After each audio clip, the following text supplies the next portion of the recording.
සම්මා සම්බුදු සරණයි හැම දිනාටම. පොහොදා ධර්ම සාකච්ඡාව ආරම්භ කරන්නටයි අපි සූදානම් වෙන්නේ. වෙනදා වගේම අද දවසේත් මේ වර්තමාන කාලීනව තියෙන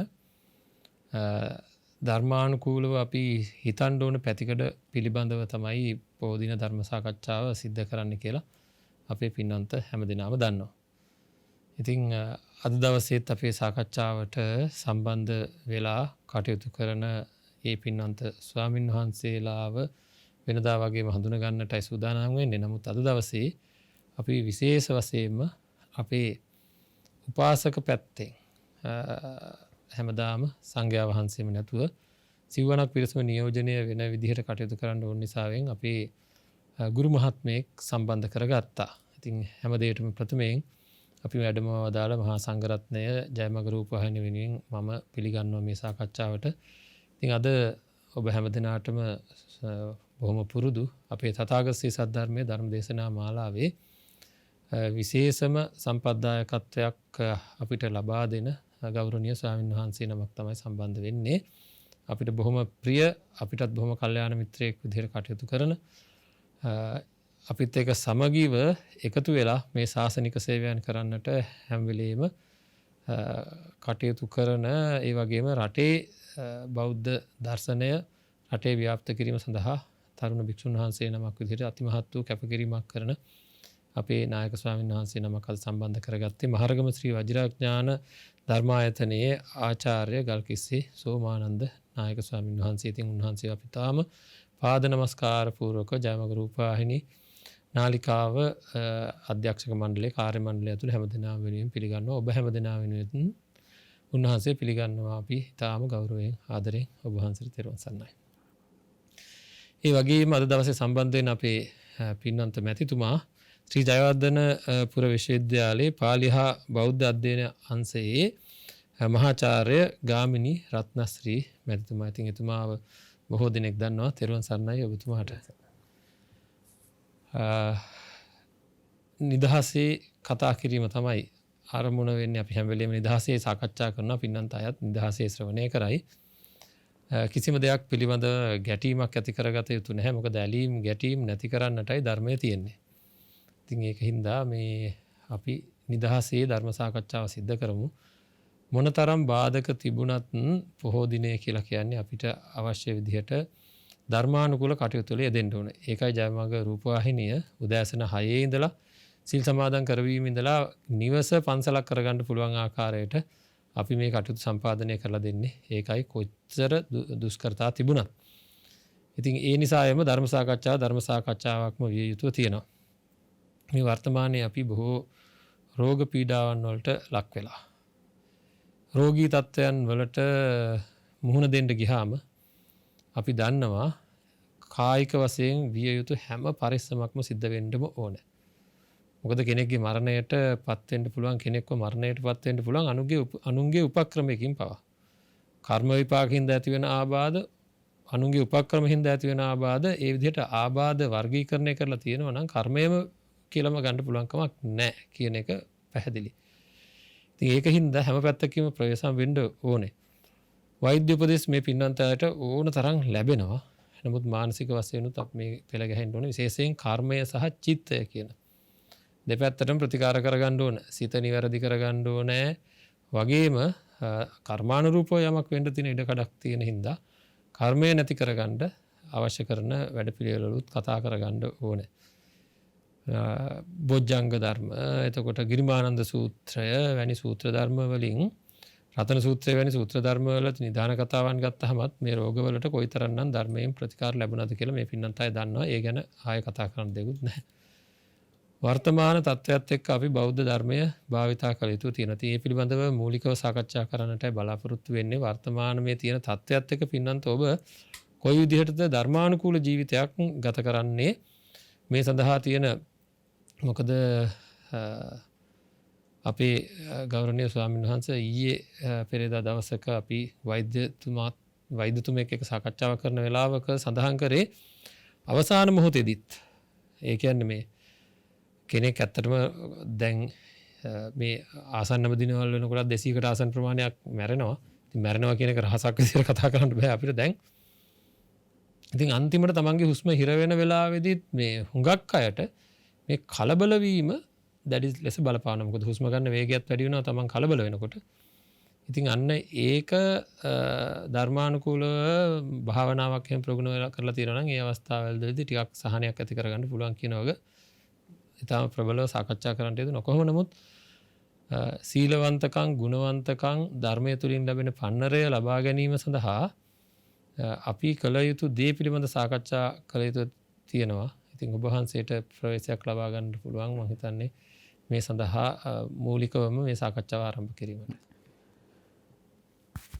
වැඩම කොට වදාළ අපේ ජයමග රූපවාහිනියේ නිර්මාතෘ ඒ වගේම රටට ජාතියට සම්බුද්ධ ශාසනයට යුගයේ මහා මෙහෙවරක් සිද්ධ කරන විශේෂයෙන් මේ පැතිර යන වසංගත රෝගී තත්ත්වයේ ඉදිරියේ අපේ භික්ෂූන් වහන්සේලාට ප්‍රතිකාර ලබා ගන්න ඒ විදියට භික්ෂූන් වහන්සේලා සම්බන්ධයෙන් හොයා බලන ඒ වගේම බොහෝ දෙනෙකුට හිතසුව පිණිස ධර්මය දේශනා කරන අපේ පින්වත් කල්යාණ මිත්‍ර අවසරයි උඩුදුම්බර කාශ්‍යප හාමුදුරුවන් වහන්සේගෙන් අපි අවසර ගන්නවා.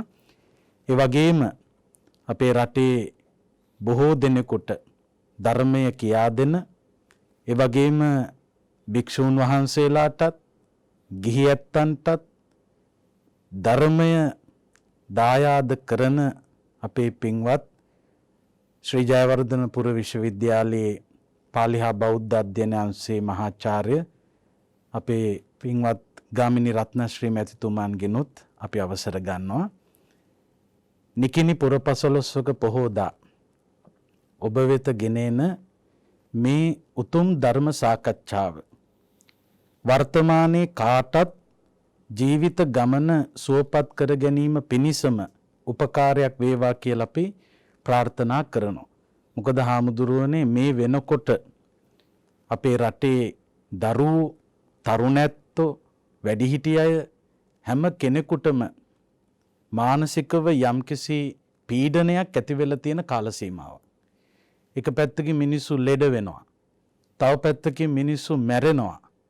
මෙන්න මෙච්චර ප්‍රමාණයක් මිය ගියා කියලා වාර්තා වෙනවා. රෝග බය ඇති වෙලා තියෙනවා.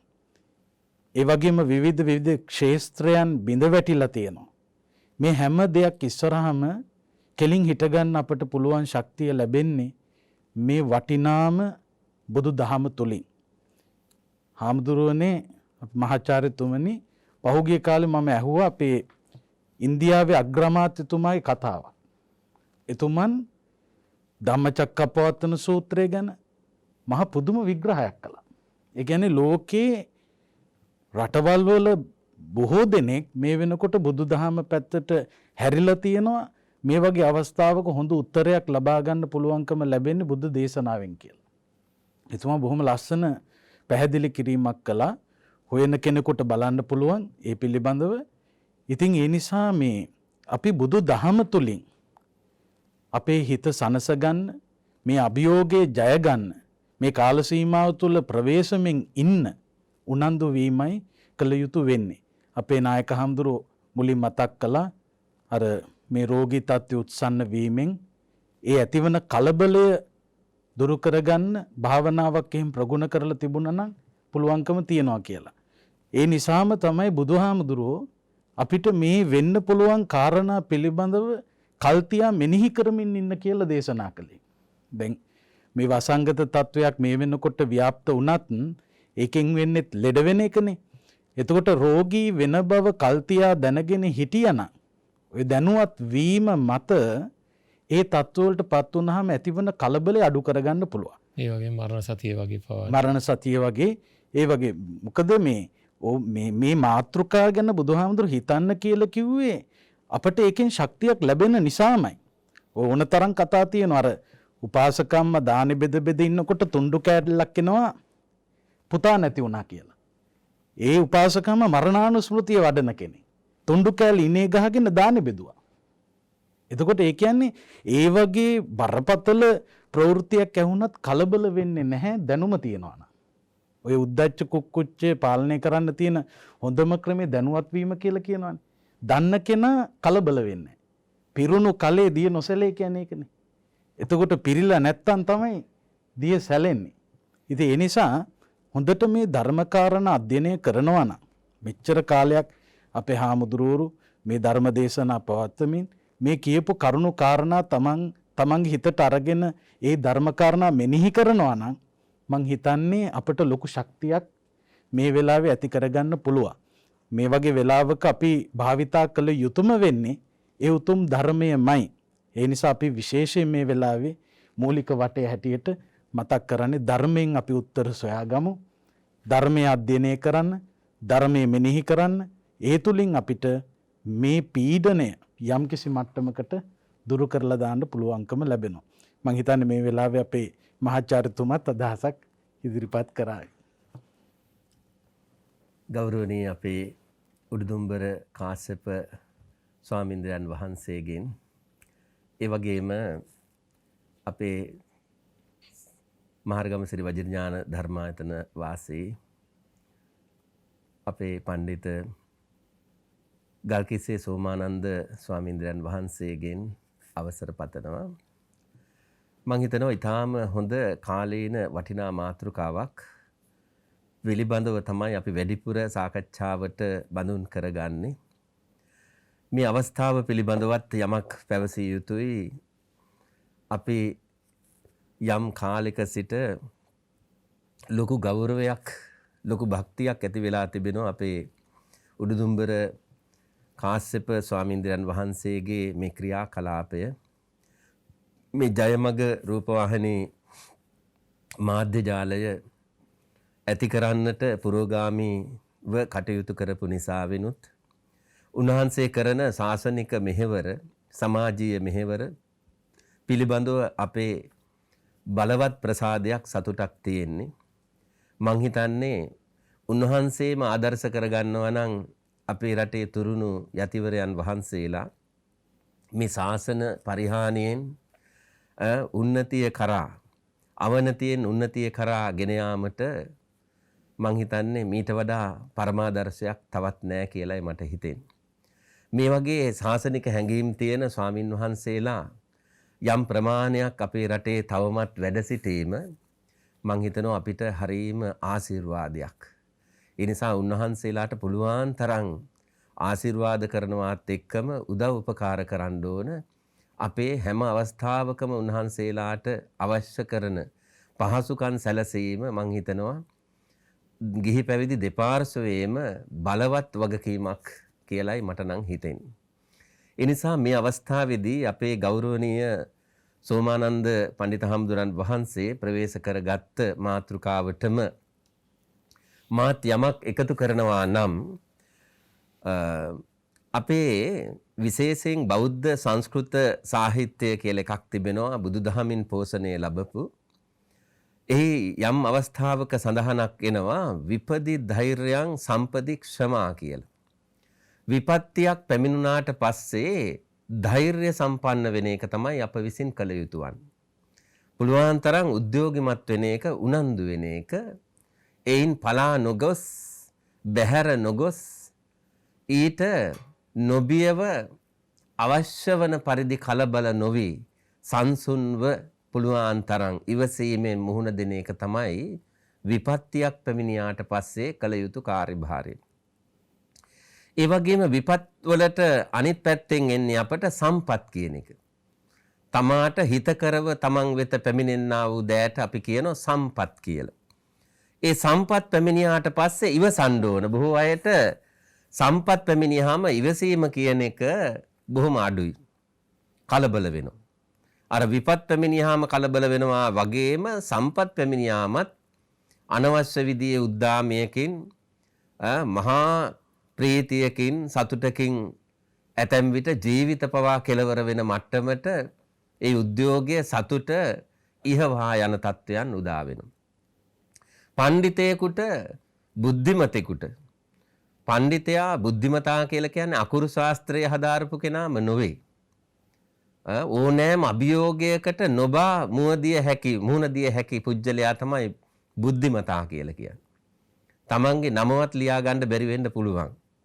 නමුත් මහා බුද්ධිමතෙක් වෙන්න ඒ කියන අකුරු ශාස්ත්‍රම කරන්න ඕන කියලා සඳහන් වෙන්නේ නැහැ. ඒ නිසා බුද්ධිය පාවිච්චි කරන්න ඕන අවස්ථාව කාලය මේ කාලය විපක්තිකර කාල සීමාවක් අද තියෙන්නේ අපිට. හැම පැත්තෙම ගත්තාම නොයෙක් විපත්. ස්වාභාවික විපතක් අද මේ සිද්ධ වෙන්නේ අප නිසාම අප විසින්ම කරගත්තු දේවල් මේ. අහවලා වැරදි කියලා කෙනෙකුට දෙන්නෙකුට ඇඟිල්ල දික් කරන්න පුළුවන් දෙයක් නෙවෙයි මේ. අප සියලු දෙනාම පාහේ අති බහුතරයක් මේ විපත්තියට මේ වෙන වසංගත තත්ත්වයන්ට මුහුණ දෙන්න ඕන වග කියන්න ඕන. මොකද කුමන හෝ විදිය දායකත්වයක් අපි ගොඩක් අය මීට සපයලා තියෙනවා. පරිසර දූෂණය, පරිසර විනාශය, සතා සිව්පාවාට ආදරය නොකිරීම, ඔවුනොවුන්ට මිනිස්යාට ප්‍රියභාවයෙන් කටයුතු නොකිරීම, දයාව අනුකම්පාව කෙලසා ගැනීම, ඉවසීම නැතිවීම, ඒ වගේම මේ පරිසරයට මුදා හරින විනාශය, ඒවා හේතු කොටගෙන තමයි කලක් තිස්සේ බුදුහාමුදුරන්ගේ දේශනාව අනුව අප වෙත මේ පැමිණෙන්නා වූ සියලු විපත්. ඒ නිසා මේන් ගැලවීම තියෙන්නේ අපාතේ මිසක නොපෙනෙන කිසිවක් කළ නොහැකි දෙවියන්ට නොවේ මේක කරන්න පුළුවන්කම තියෙන්නේ. මේ පෙනෙන්න ඉන්න පිරිස තුලින් තමයි මේ විපතින් ගලවා ගැනීමේ හැකියාව අනිවාර්යයෙන්ම රැඳා පවතින්නේ. ඒ නිසා හොඳට හිතන්න ඕන අර බුදුහාමුදුරන්ගේ දේශනාවම තවත් අතකින් බෞද්ධ සංස්කෘත සාහිත්‍යය තුල අර කුමාර සම්භවය කියන ග්‍රන්ථයත් කාලිදාසයන් විසින් ලීවාට බෞද්ධ අදහසම තමයි එහි බලපවත්වන්නේ. එතුමා කියනවා විකාර හේතව් සති වික්‍රියාන්තේ යේසාං චේතාන් සිතයව ධීරා.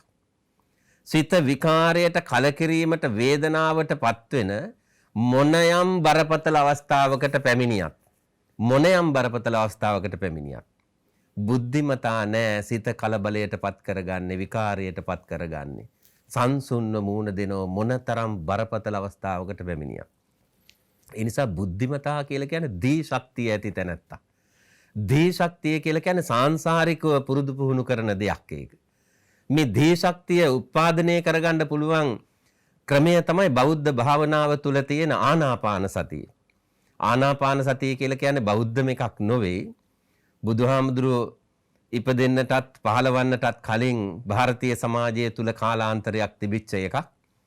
අර වප්මගුල් උලලේදී පවා අවස්ථාවේදී පවා සිද්ධාර්ථ පුංචි කුමාරයාණන් ආනාපාන සතිය වැඩුවා කියලා සඳහන් වෙන්නේ ඒකයි.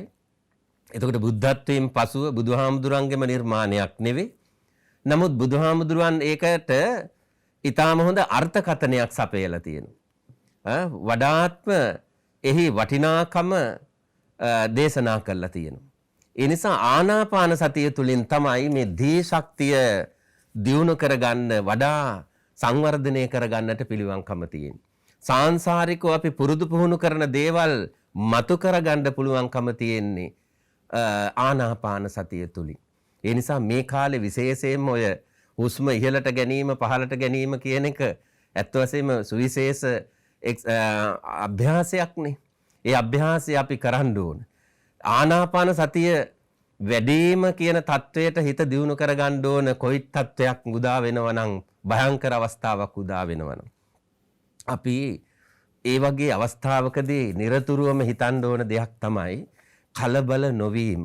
දැන් අපේ බුද්ධාගමේ සඳහන් වෙන දෙයක් තමයි අපේ හාමුදුරුවෝ හොඳටම දන්න දෙයක්. ආනාපාන සතිය හැරුණකොට මරණානුස්සති භාවනාව තමයි නිවන් මගට පිළිපන් පුජ්‍යලයාට බොහොම පහසුවෙන්ම එය සාක්ෂාත් කරගත හැකි භාවනා මාර්ගය. මරණානුස්සතිය. ඒ නිසා මැරෙනවාම කියලා හිතන්න අවශ්‍ය නැහැ ඒ වෙලාවේ. නමුත් කරන්න දෙයක් නැහැ. ඇතැම් විට ජීවිතයේ කෙලවර වෙන්නත් පුළුවන්. මම ඒකට නොබියව මුහුණ දෙනවා. බයක් නැතුව මුහුණ දෙනවා.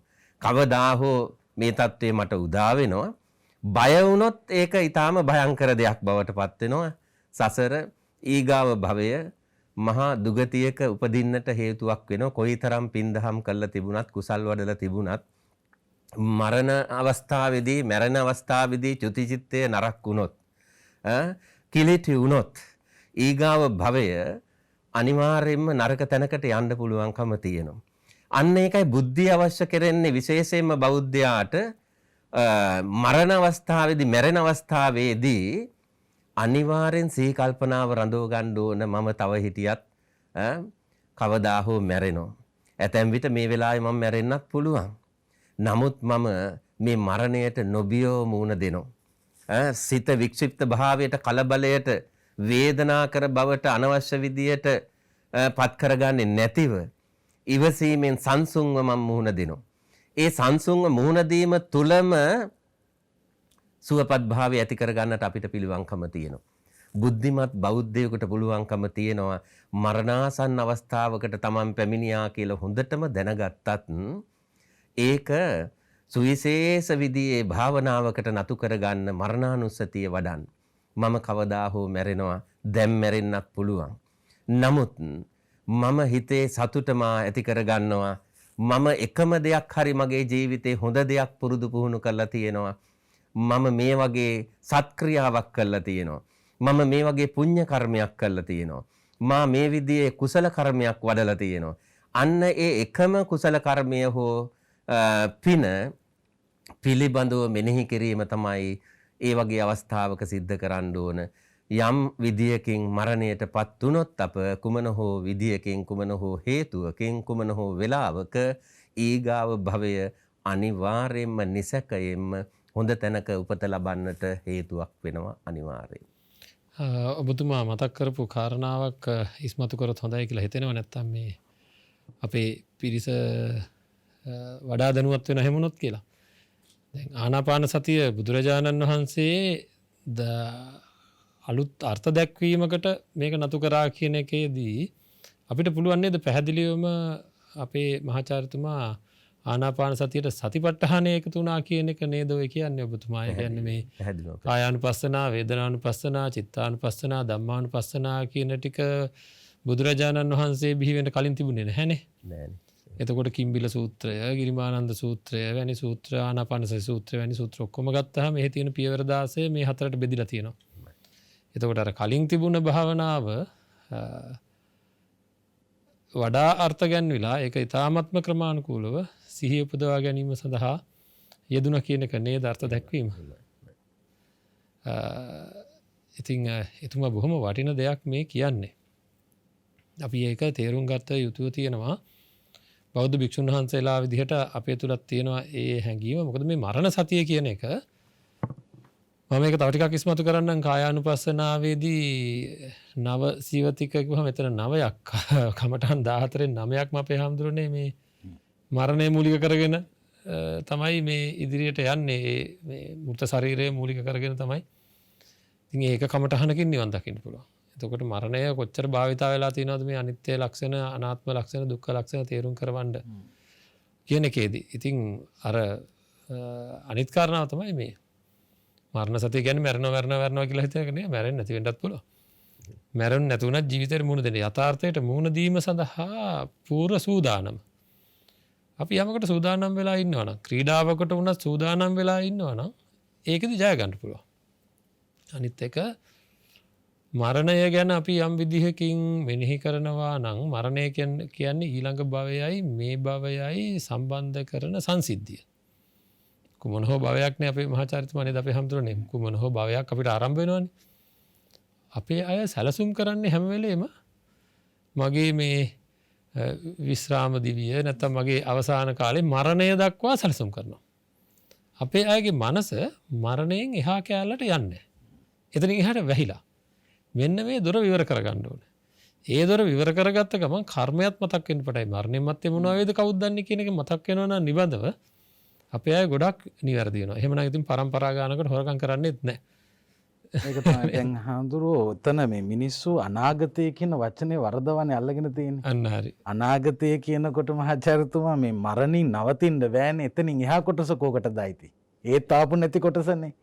එතකොට එතනින් එහාටත් එතකොට මේ මරණය දක්වා ඉන්න සැලසුම් කරනවා වගේම එතනින් එහා කොටසත් ආපු නැති කොටස අනාගත කියන්නේ ඒකනේ. එතකොට ඒ කොටස ගැනත් කල්පනාවෙන් ඉන්න ඕන. එහෙම නැති වුණොත් ඒකේනා මේ අර යම්කිසි සීමාවක් පමණක් සකස් කරගත්ත කෙනෙක් වෙනවා. එතනින් එහාට යා අනාතයි. ඒ කියන්නේ පැහැදිලිවම අපි දැන් ඔබ වහන්සේ සඳහන් කරනවා වගේ අපේ පිරිසට ඔය කියන හැඟීම තියෙනවා නම් දිවිනසා ගැනීම කියන එක බිඳුවම වෙනවා. මොකද දිවිනසා ගැනීම කියන එක විසඳුමක් කියලා හිතන්නේ මරණින් මත්තේ මේ සියලු ප්‍රශ්න ටික ඉවරයි කියලා එයාගේ මනසට දැනෙන හින්දා. එතකොට යම් විදිහකින් ඒක දැනෙන්නේ නැතුව එයාට තේරෙනවා නම් මෙතනින් එහාට මගේ ඊළඟ භවය මොකක් වෙයිද කියලා. ඉතින් ඒක ඊළඟ භවය මොකක් වෙයිද කියන එක තීරණය කරන්න ධර්මානුකූල දැනීමක් තියෙන්න ඕනේ.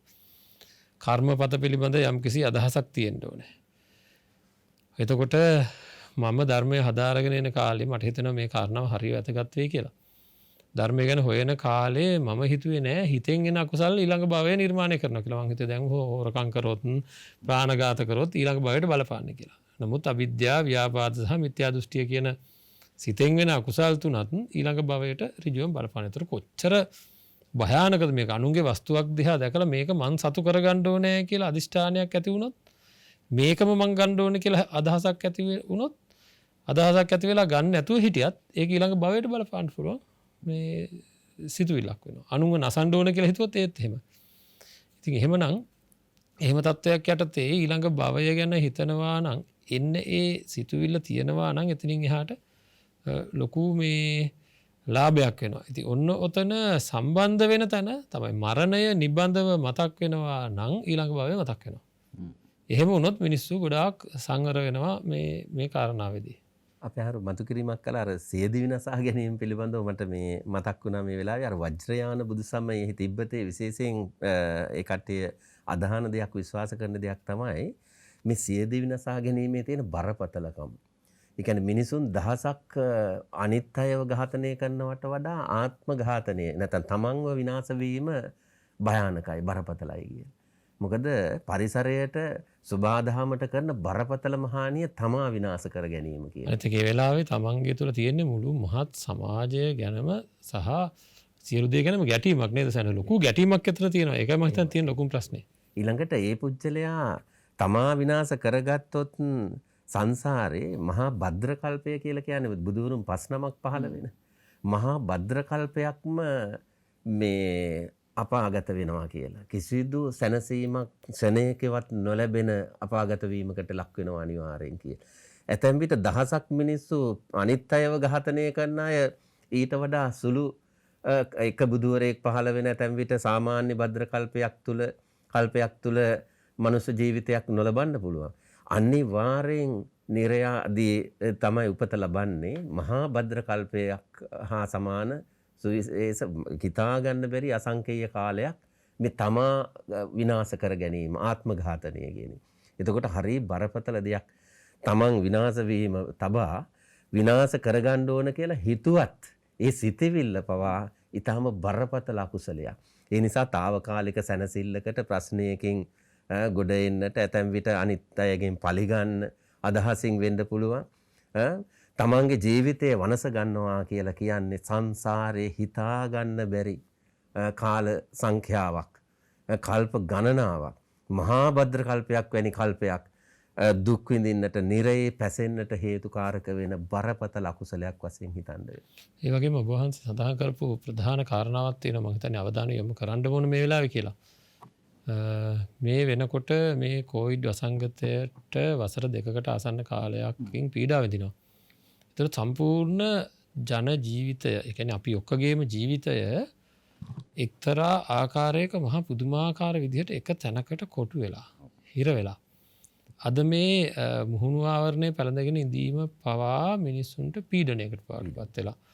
ඒ කට්ටියගේ සාමාන්‍ය ජීවිතයක් නැති තත්වයකට පත් වෙලා තියෙනවා. ඉතින් සමහර අය තීරණය කරලා තියෙනවා වගේ පේනවා මේ ඔන්න ඕන දෙයක් වුණා දෙන් කියලා. එහෙම තියෙනවා. ඒක මේ පීඩනයත් එක්ක ඊළඟට ගෙවල් වල කෝලහල වැඩි වෙලා රුස්සන් නැති ස්වභාවයන් ඊළඟට විශේෂයෙන්ම මූල්‍ය අර්බුදයත් එක්ක ඇති වෙලා තියෙන ගැටලුව එකිනෙකා අතර තියෙන මේ සුහදතාවය නැති වෙලා තියෙනවා හැම පැත්තකින්ම දරුවෝ ගෙවල් වලට මිහිර වෙලා දරුවන්ගේ මානසිකත්වයට විශාල හානියක් වෙලා තියෙනවා හැම පැත්තකින්ම පීඩනයකට පත් වෙලා ඊට ඒකටම හරියන්න පාලක පක්ෂවලුත් සහනයක් ලැබෙන විදිහට නෙවෙයි ඒ අයත් රණ්ඩු පටන් අරගෙන මේවා දේශපාලනීකරණය කරගෙන නිකන් මේ කිසි තේරුමක් නැති විදිහට පක්ෂ ભેදවලට දාගෙන මේ ගැටලු විසඳීම කියන එක ඊට පස්සේ අපේ ස්වාමීන් වහන්සේ එන්නේ වෙන මොකක්වත් නෙවෙයි දැන් අපි දෙන්න එකතු වෙලා මහාචාර්යතුමයි මායි එකතු වෙලා ප්‍රශ්නයක් විසඳගන්න කතා කරනවා. ඒතකොට ඔබතුමා මොකක් හරි අදහසක් කියනවා. මං හිතා ගන්නවා හරි වුණත් නැරුණත් ඒක නම් කරන්න දෙන්නෙම නැහැ කියලා. ඒතකොට ඔය පැත්තෙන් හිතන නෑ ඒක කරනවාමයි කියලා. දැන් තියෙන වෙන ප්‍රශ්නයක්. ඉතින් ඒ වගේ ප්‍රශ්නත් ඇවිල්ලා ලොකු පීඩිත තත්වයකට පත් වෙලා. ඉතින් ඔබතුමා කියපු කතාවකුත් තියෙනවා මේ ධෛර්යය කියන එක ඒ වෙලාවට ධෛර්යය කියන එක අත්‍යවශ්‍යයි කියන එක. මේ ධෛර්යය ඇති වෙන්න අපේ ස්වාමීන් වහන්සේ මේ කර්මය කියන එක ගැන මෙනෙහි කිරීම අපේ අයට මම හිතන්නේ බොහොම වටිනවා කියලා. මට හම්බෙලා තියෙන ශරීරය යම්කිසි ආබාධයක් සහිත එකක් නම්. මං ඉතින් ඒ ආබාධයත් එක්ක ජීවත් වෙන ශරීරයත් එක්ක තරහ යන්නේ නැහැ නේ. මේ බාහිර පරිසරයේ මට අම්මා තාත්තා සහෝදර සහෝදරියෝ ඥාති මිත්‍රාදීන් ගෙවල් දොරවල් ඉඩම් කඩම් යාන ವಾಹන මොනවද හරි හම්බුණා නම් ඒ හැමදේම ස්වාමියා භාර්යාව දරුවෝ ඔක්කොම කර්මානුරූප හම්බෙන දේවල්. ඉතින් මේක කර්මයට මුහුණ දීමක් විදිහට හිතලා මගේ ජීවිත කාලේ මට ලැබිච්ච මනුස්ස ජීවිත කාලේ මට මේ වගේ හැංගිලා ඉන්න වෙන කාලයක් උදා වුණේ මම කරපු පාප කර්මයක් හේතුවෙන් කියන එක. ඒකින්ද මේ කර්මය ගැන අපිට මේ ගැන මම හිතන්නේ සාකච්ඡා කිරීම වැදගත් වෙනවා නේද මේ වෙලාවේ. අපේ මානසික තත්ත්වය නිවැරදි කර ගැනීම සඳහා. ඇත්තටම දැන් මේ විශේෂයෙන් මේ කාල සීමාවේ අපි හොඳ සැලසුමකට අනුව වාසය කළොත් විතරයි මේ අභියෝගේ ජය ගන්න පුළුවන්. නැත්තම් ඇත්තටම තව ටිකක් එහාට යනකොට අර සර් කිව්වා වගේ මිනිස්සු මේ සියදිවි නසා ගන්න මට්ටමකට එන්න පුළුවන් ලෙඩෙන් මැරුන් නැතත්. මොකද හේතුව මේ මිනිසුන්ට දැන් අපි දන්නවා හැම ක්ෂේත්‍රයකම බිඳ වැටීමක් මේ වෙනකොට පටන්ගෙන තියෙනවානේ. එතකොට ගෙදරට මුදල් ආපු ක්‍රමවේද නැවතිලා තියෙනවා.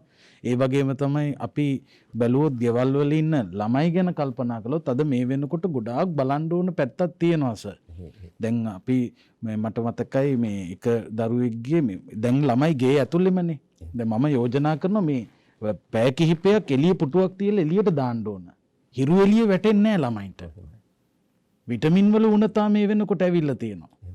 එතකොට අර කාමරයකට වෙලා දොරවල් වහගෙන මොකක් හරි ෆෝන් එකක් හරි පරිගණකයක් හරි පාවිච්චි කර කර ඉන්න පුරුදු වෙන මිසක්කා ගෙදරින් එළියට අඩුම ගානේ දැන් අපිට පාර යන්න බැරි වුණත් වත්තේ පුටුවක් තියලා වත්තේ කතා කර කර ඉන්න මට්ටමක්වත් ඇති කරන්න ඕන. මොකද මේ හිරු එළියවත් වැටිලා නැහැ. ඉතින් ඒ පැත්තෙන් මේ හෝමෝන ක්‍රියාකාරීත්වය අවුල් වුණාම ඊට පස්සේ මානසික ප්‍රශ්න කායික හේතුන් නිසා ඇති වෙනවා. ඉතින් මේවා නිසා මහා දරුණු විපතක් වෙන්න පුළුවන්. ඒක නිසා සැලසුමකට අනුව අපි කටයුතු කරන්න වෙනවා. නැත්තම් ඒකත් කර්මයනේ. ඒකත් කර්මය අර මේ ඒක අර සාමාන්‍ය ආධුනික මට්ටමට කතා කළොත් සීනි වැඩිපුර කෑවොත් සීනි වැඩි වෙනවා වගේ ඒකත් කර්මයේ විපාකේ මේ වෙලාවෙම විඳින්න වෙන එකක් නේ. ඒ වගේ මේ අපි මේ වෙලාවේ කරන කර්මය අනුව තමයි අපේ හැමදේම ඒ වෙලාවට තීරණය වෙන්නේ. දැන් මේ මාස්ක් එක දාගෙන ඉඳීම කියන ක්‍රියාව කරොත් ප්‍රතිසම් වෙන්න පුළුවන්. විපාක හැටියට. මේක ගලවලා ගියොත් ඒකටත් විපාකේ හම්බ වෙනවා. ඉතින් ඒ නිසා මේ හැම වෙලාවකම අපි අර මේ භවයේ කරන කර්ම ඊළඟ භවයේ අර දිට දම් වේදිනේ ඒ විදිහට කතා කරන කර්මය වගේම අපි අර එදිනෙදා කරන ක්‍රියාව අනුව තියෙන ඵලය ගැනත් අපි නිතරම කල්පනා කරන්න ඕන. දැන් දරුවන්ගේ ක්ෂේත්‍රය ගත්තාම ඔවුන් අද මානසික දුර්වලතාවලට පත්වෙමින් යනවා හඳුරන්නේ අපිට ගොඩාක් ආරංචි එනවා. ඊළඟට පෞල් ජීවිත ගත්තාම පෞල් ජීවිතවලත් අර හඳුරු කිව්වා වගේ ගොඩාක් බිඳ වැටි. පෞගේ කාල සීමාව තුළ ගොඩාක් තිබුණා මේ යුග ජීවිත දෙදරලා ගියපු ප්‍රවෘත්ති. විශේෂයෙන් මේ දුරකථන වලටම හුරු වෙලා මේ දරුවෝ ඉන්න අම්මලා සමහරක් විට. ඒ වගේ වුණාම ඒ වගේ ප්‍රශ්නවලදී දැන් මේ ආර්ථික ප්‍රශ්න තියෙනකොට තවත් ඒක ගැටලුවක් වෙනවා මිනිසුන්ගේ මානසිකව. ඉතින් ඊළඟට ධනය නැහැ, කණ්ඩ නැහැ. අනිත් මිනිස්සු උදව් කරන්න ඕන. දැන් මේ වගේ වෙලාවක වටේ ඉන්න මිනිස්සු උදව් කරන්න ඕන අන්‍යෝන්‍ය වශයෙන්. මේ වෙලාව බෙදීම් හදාගෙන ප්‍රශ්න ඇති කරගෙන ගැටලු මතු කරගන්න ඕන වෙලාවක් නෙවෙයි. එහෙම කරනවා නම් ඒක මහා අකුසලයක්. එකක් එක අනිත් තමන්ගේම මෝඩකම්. මෝඩකම්. දැන් අපි හැම කෙනෙක්ම මේ වෙලාවේදී මේ වසංගත තත්වයට ගොදුරු විය හැකි මිනිස්සු හැටියට සමගි සම්පන්නව කටයුතු කළොත් විතරමයි මේ අභියෝගය ජය ගන්න පුළුවන් වෙන්නේ.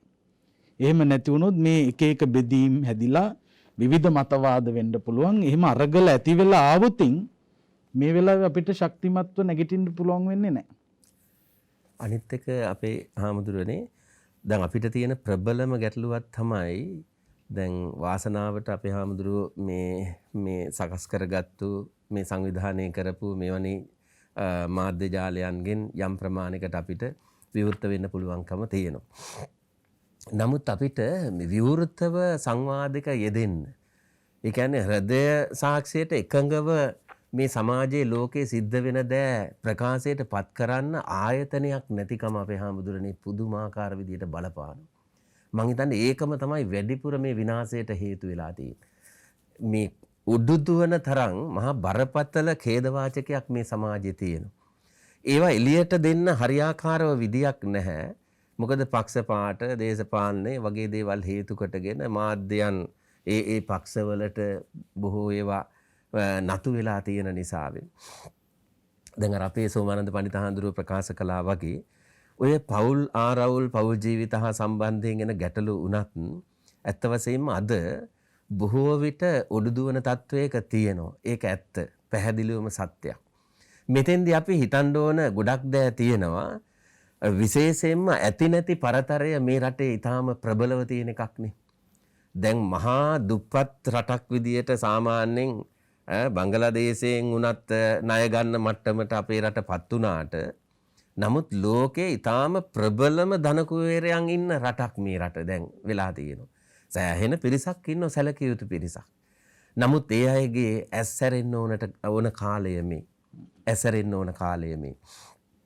කවදාවත් නිවනක් නැහැ. මෙවැනි කාලයක අංශු මාත්‍රයක අබමල් රේණුවක දෙයක් හෝ හොරා කනවනම්, ගසා කනවනම්, කප්පම් ගන්නවනම්, කොමිස් මුදල් ගන්නවනම් කවුරු හෝ ඒ පාපය නම් ගෙවා ගන්නව බැරි පාපයක්.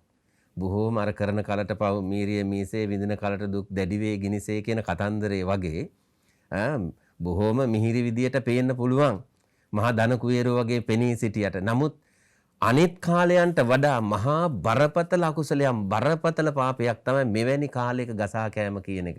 අපි හඳුන්නේ මේවා ටිකක් විවෘත වෙන්න ඕන. මට ඊයේ හැන්දෑවේ අහන්න වෙච්ච සිදුවීමක්. කොවිඩ් හා සම්බන්ධයෙන් ගෙදරකට අර කොවිඩ් සහන මල්ල ගෙනල්ලා දුන්නා කියලා කිව්වා. සාමාන්‍යයෙන් රජයෙන් මං හිතන්නේ ඔය 7500ක් විතර වගේ තමයි ගාන කියලා තියෙන්නේ. නමුත් අපේ හාමුදුරනේ ඒකේ බඩු ටික ලිස්ට් එකට ගන්නකොට ගණන් මිමි ඇතුව හරියටම තිබිලා තියෙන්නේ 5300 ගානක බඩු. බාන ඉතින් 2200 ගානක් එතන ගහගෙන.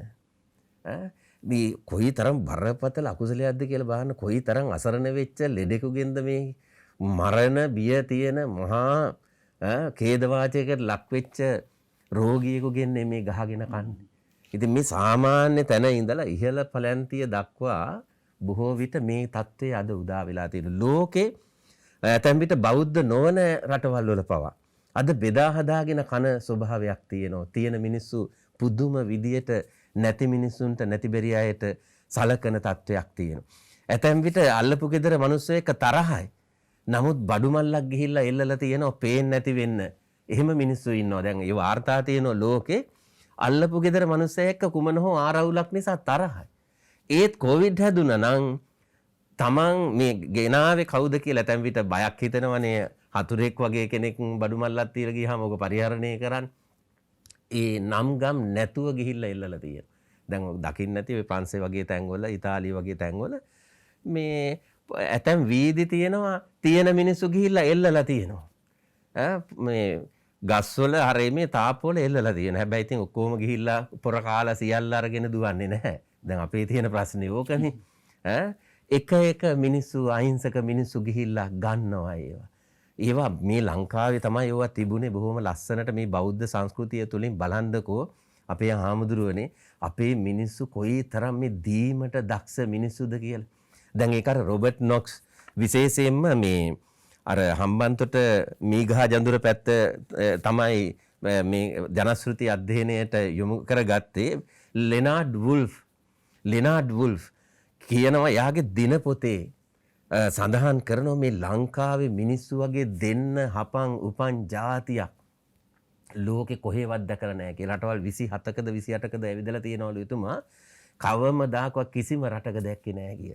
ඔය අන්ත අසරණ දුගී දුප්පත් පැලකට ගියත් ඇතැම් විට රිංගල යන්නේ ඔළුව පහත් කරගෙන. නමුත් ඒ මිනිස්සු කොහොම හරි හකුරු කෑල්ලයි පොල් කට්ටකට කහට කෝප්පයයි දෙනවා. ඒක බිව්වේ නැත්තම් නැවුම් කලෙන් පොල් කට්ටකට වතුර ටිකක් දෙනවා මේක හරි බොන්න කියලා. ඒකත් බිව්වේ නැත්තම් බුලත් වැල ළඟට ගිහිල්ලා බුලත් කොලයක් කඩලා දෙනවා මේක හපහප යන්න කියලා. ඒ තරම් ආගන්තුක සත්කාරයට දක්ෂ ජාතියක් ලෝකෙ කොහෙවත් නැහැ කියලා අපේ හැමදුරනේ ලෙනාඩ් වුල්ෆ් පවා කියනවා. ඔද පින්තාලිය කියලා කියන සංකල්පය එහෙමයි. පාරේ යන මනුස්සයර තමන්ගේ ගෙදරින් පිරිසිදුම වතුර බොණ්ඩ සපයලා තියෙන තැනක්නේ. ගෙදර ඉස්සරහා පින්තාලියක් තිබ්බන ඉස්සර කාලේ වෙනකොට. අද කොහෙවත්වත් එහෙම නැහැ නෑ. එතකොට ඒ වතුරේක විශ්වාසයෙන් බොනවනේ යන කෙනා. එයා දන්නවා අනිවාර්යයෙන්ම මේ පිරිසිදු වතුර තියෙන්නේ කියලා. අනිවාර්යයෙන්. සර් කියනකොට මට මතක් වුණේ ඇත්තටම කාරණා දෙකක්. එකක් තමයි මේ අසාධාරණය කරන්න එපා කියන එක. එක්තරා කාලෙක අපි හිටියා ඔය වැව් තියෙන ප්‍රදේශයක මේ අරණ්‍යක ඉන්න කාලේ ඒ පැත්තේ අය සමහර දරුණු මිනිස්සු හිටියා අපේ සයනසි. තාම හොඳ මිනිස්සු වැඩිපුර හිටියේ. නමුත් අර වැව හිඳීගෙන යනකොට මාළුන්ට දැන් පීනන්න බැරි ගන්නට මඩ එනවා. දැන් අපිට හරියට මේ දැන් මේ වෙලා තියෙන හුස්ම ගන්න බැරි වෙනවා වගේ. ඒ වෙලාව වෙනකොට සමහර මිනිස්සු මොකද කරන්නේ? කැති මන්න අරගෙන ගිහලා අර සත්තුන්ට කොටනවා. ලොකු මාළුන්ට කොටනවා. ඉතින් අපි ආපුහා කියන්නේ කොහොමත් මැරෙනවනේ. දැන් ඉතින් කොහොමත් මැරෙනවනේ. එයාලා ඒතකොට දඟලන්න පුළුවන්. ඉතින් අර අසරණ වෙච්ච එතකොට එක දායක සභාවේ එක පියතුමෙක් එක දවසක් කියනවා මේක කොච්චර නරකද මේ අතපය හොල්ලගන්න බැරුව ඉන්න කෙනෙකුට අපි කාට හරි කෙනෙකුට අතපය හොල්ලගන්න බැරුව ඉන්න අසරණ වෙලා ඉන්න වෙලාවක පිහියක් අරන් ඇවිල්ලා රණ්ඩුවට එනවා වගේ වැඩක් මේ කරන්න කියලා හරිම සංවේදීව කතා කරා. ඒක සම්පූර්ණ ක්‍රියාව නැවතුණා ඊට පස්සේ. ඒ වගේ වැඩක් තමයි මේ වෙන්නේ. ඇත්ත. ඒ කියන්නේ අසරණම වෙලා ඉන්න රෝහලේ පණ අදින මේ පුද්ගලයාව සම්පූර්ණයෙන්ම එයාගේ අයිතිවාසිකමයි මේ හුරාගන්නේ. ඔය පොඩි දෙයක් ඔය පොඩි පරිමාණ වශයෙන් මහා පරිමාණ වශයෙන් උත් ඒ වගේම තමයි. ඊටාම පැහැදිලි. ඊයේ පෙරේදා ප්‍රවෘත්තිවලදී පෙන්වන අර වකුගඩු සැත්කමකට එකතු වෙච්ච මුදල් හොරකම් කරපු සිද්ධියක් ගැන. එතකොට මේ මුදල් නැතිකමට ආධාර එකතු කරලා තියෙනවා. ඒ ආධාර හොර ක්‍රමයකින් මේ පැහැරගෙන. ඉතින් බලන්න හඳුරු ඒ තරමටම මිනිස්සු මේ දරුණු මානසික මට්ටමකට ක්‍රූර මට්ටමකට පත් වෙන සතෙක් වුණත් කෑම ටිකක් කකා ඉන්නකොට එලවන්නවත් එපා කියලා අපිට උගන්වන්නේ. ඉස්සර අපිට ඒ සංකල්පය තිබ්බනේ නේද? කන වෙලාවට ගහන්න එපා කියලා අඩුම ගන්න. යුද්ධෙදී වුණත් ඒ එතිකල් කියන්නේ යුද්ධය හා සම්බන්ධයෙන් තියෙනවනේ ආචාර ධර්ම පද්ධතිය. මොන තරම් බරපතල හතුරෙක් වුණත් කන බොන වෙලාවක වැසිකිලි කැසිකිලි යන වෙලාවක දඬුවම් කරන්න එපා පහර දෙන්න එපා කියලා නේ කියන්නේ. අපේ සංස්කෘතිය තුළ පෙරදිග සංස්කෘතිය තුළ විශේෂයෙන් ඒ තරම් ආචාර ධර්ම වලට ගරු කළා. මට හිතෙන්නේ අපේ හඳුන්නේ මම ඒ කියාගෙන ආපු කතන්දරය මේ රටේ බලන්නකෝ ඔය වෙසක් පොයට මිනිස්සු මොනතරම් දන්සැල් දුන්නද කියලා. අපි දන්නවා අපේ හාමුදුරනේ මම විශ්වවිද්‍යාලයේ බෞද්ධ සංගමයේ සභාපතිවරයා වශයෙන් අවුරුදු 3කින් දෙද්දී ඔය දන්සැල් වලට එහෙම යම් දේවල් එකතු කරද්දී හිඟන්නෝ ඉන්නවා. යාචකයෙන් ඉන්නවා මේ දන්සලට සල්ලි දෙන. දන්සලට සල්ලි දෙන. අපේ රටේ ගස් ගෙඩි කඩන ඇතැම් විට දවල් කැඳ ටික හරි ගස්සලා දෙන්න තියෙන හාල් කාලා දෙනවා උදේ ගියොත් දන්සලට අපේ මිනිස්සු. ඒ තරම් දීම පිළිබඳව පුදුමාකාර හැකියාවක් තියෙන පුරුදු පුහුණු ජාතියක් මේ මිහිඳු සංස්කෘතියේ උල්පත මේ ගලාගෙන එන්නේ මේ ඇටලේ මස්නාරවල. ජානගතව තියෙන්නේ දෙන්න කියන හැඟීම. එතකොට එච්චරක් විතරක් නෙවෙයි. දැන් බලන්න වෙසක් වලට දීලත් මදි. පොසොන් වලටත් දෙනවනේ. පොසොන් වලට දීලත් මදි. ඇසල වලටත් දෙනවා. මේ තරම් දෙන්න උපන් හපන් ජාතියක් ලෝකේ කොහෙද ඉන්නේ? වතුර උගුරක් නොමිලේ දෙන්නේ ඔය බටහිර රටවල් වල කීයෙන් කීයක් රටවල් වලද නේ දන්සල අපේ චින්තනය අපේ ඒ දන්සල ඉස්සරහා තියෙන දර්ශනය එකතකින් කොඩියක් වල නවත්තලා කතා කරන්නේ අනේ අපෙන් කාලා යන්න අනේ අපෙන් කාලා යන්න කියලා. මැරුම් කකා දන්සල් දෙනවා. අපේ කොල්ල කුරුකොට්ටෝ වාහන වලට යට වෙනවා මේ කොඩි අල්ලලා මේ සුපිරි වාහන නතර කරන්න මේ ඇතැම් විට හද්දා පිටිසර. මේ දරාතු වගේ ඇපල් ගෙඩියා චීස් කෑල්ලක් මුළු ජීවිත කාලේ දැකලවත් නැති අය. නමුත් කොළඹ හතේ නෝනල මහත්තුරු යන සුපිරිම වාහන නතර කරන්න පාරට පයින්ව කොඩි අරගෙන අපේ මොන හරි බෙලිමල් ඩිංගක් හරි බීලා යන කියලා. එහෙම අපේ හැමදෙනේ වාහන වලට යට වෙලා මැරිච්ච අවස්ථා තියෙනවා. ඔය වෙසක් පොසොන් ආදී දන්සල් වලට. මැරුම් කකා දන් දෙනවා. පාරේ පස්සේ පන්න කන්න දෙන රටක් මේ. දුගී දුප්පත් කියලා හිතන්නේ නැති. ඒ තරම් පුදුමාකාර ශික්ෂණයක් මේ මිහිඳු උල්පතෙන් ගලාගෙන එනවා අපේ ජානවල අපේ සංස්කෘතිය තුල. එහෙම රටක් මේ විනාශයටපත් මේක ගැන කතා කරද්දිස අපේ සයන්හන්ස මේ අපිට පොඩි විසඳුමකට එන්න පුළුවන් කියලා මට හිතෙනවා. මේ කාරණා කීපයම ගත්තාම දැන් හරියට නිකන් මේ ඉරක් ගහලා බෙදනවා වගේ. ඉස්සර කාලේ ගත්තාම නුගුණ තියෙන මිනිස්සු හිටියා, ඉතා ගුණ තියෙන මිනිස්සු හිටියා, මේ අතරමැදි කට්ටියක් හිටියා. ඒ වගේම ධන කුවේරයෝ හිටියා, ඉතා දුප්පත් අය හිටියා, අතරමැද කට්ටිය හිටියා. දැන් මේ අතරමැද කට්ටිය මේ දෙකට බෙදීගෙන යනවා කියලා මට හිතෙන්නේ. නුගුණ තියෙන ඉතා නුගුණ වෙනවා, ගුණවන්ත ඉතා ගුණවන්ත වෙනවා. හැබැයි නුගුණ අයගේ ප්‍රතිශතය වැඩි. දුප්පත් අයගේ ප්‍රතිශතය වැඩි තියෙන අයට වැඩි. ගුණ තියෙන මිනිස්සුන් ගාක් වෙලාවට සැඟවිලා වගේ ඉන්නවා. දැන් මං චූටි දෙයක් එකතු කරන්න ඔය දීම කියන එක ගැන. ඔබතුමා දැන් අර ප්‍රශංසාවකුත් කරා පටන් ගන්නකොට මේ කොවිඩ් ප්‍රතිකාර මධ්‍යස්ථානයේ වගේ දේවල් මගේ අතින් නිර්මාණය වෙනවා කියලා. නමුත් මගේ හිතේ මොකද්ද ලොකු අඩුවක් තියෙනවා.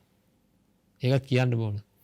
ඒ අඩුව තමයි මගේ අතින් හම්බ කරගත්ත ගිහි කාලේ හරි හම්බ කරගත්ත දෙයක් මට මේ කරන සමාජ සේවයකට කවදාකවත් වැය කරන්න පුළුවන් වෙලා නැහැ.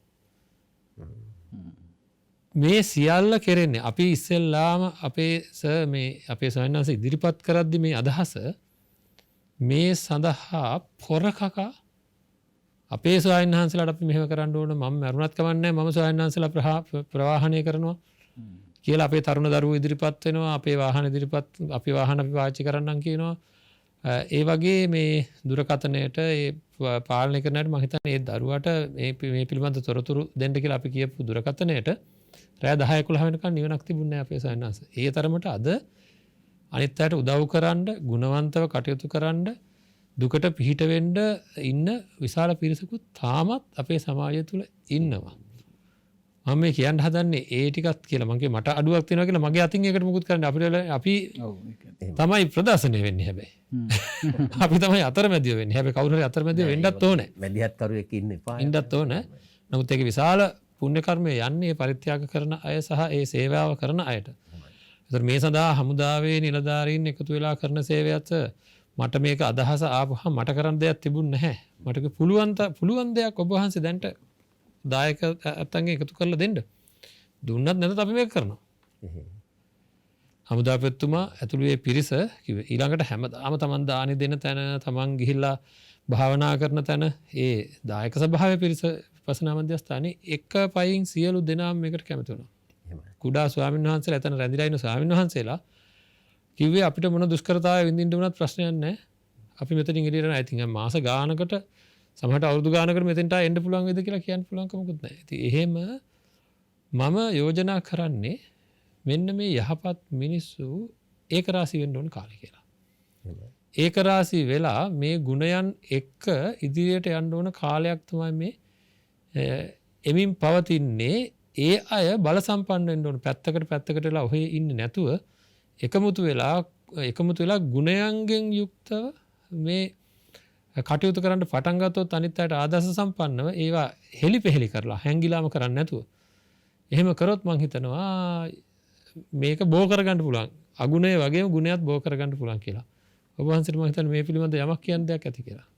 අනිවාර්යයෙන්ම හාමුදුරුවනේ දැන් මේ වෙලාවේ ධනය තියෙන මිනිස්සු ඉතිරෙන්න සල්ලි තියෙන මිනිස්සු අපි දන්නවා ඉන්නවා.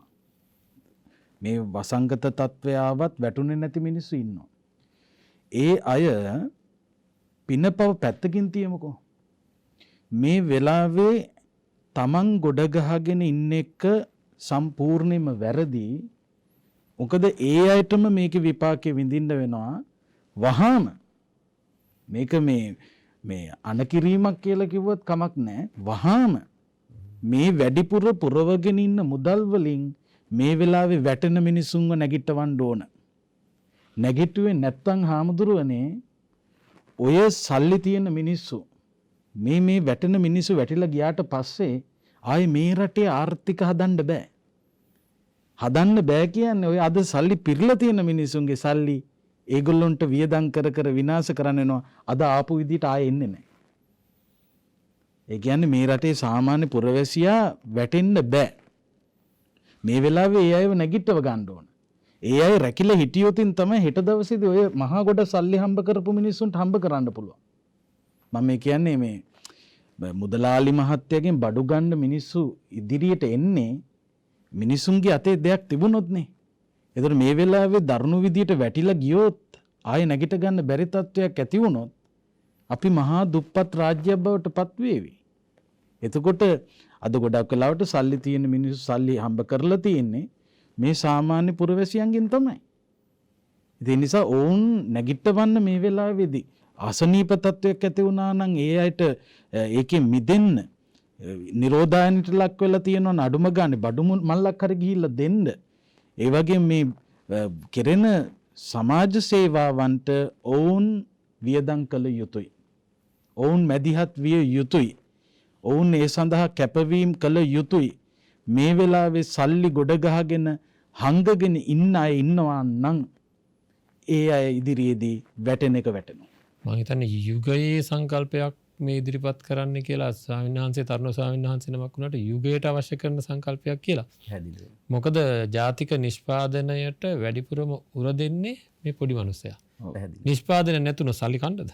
මම හිතන්නේ මේ ගැන මට නෙවෙයි මහාචාර්යතුමාට මම හිතන්නේ ලොකු දෙයක් කියන්න ඇති මේක පිළිබඳව. මොකද මේ ඒ පිළිබඳව අපිට වැඩිය ලොකු දැනුමක් තියෙනවා කියලා මම හිතනවා. මේ ජාතික නිෂ්පාදනයට උර දෙන්නේ පොඩි මිනිස්සයා කියන එක මේ කියන දේ මේ මුදල් ගොඩක් ගොඩ ගහලා තිබ්බා කියලා මොනවා කරන්නද මේ මෙතන නිෂ්පාදනයක් වෙන්නේ නැත්තම්. ඇත්ත වශයෙන්ම එහා සම්බන්ධයෙන් දිගුවක් තමයි මම කතා කරන්නේ.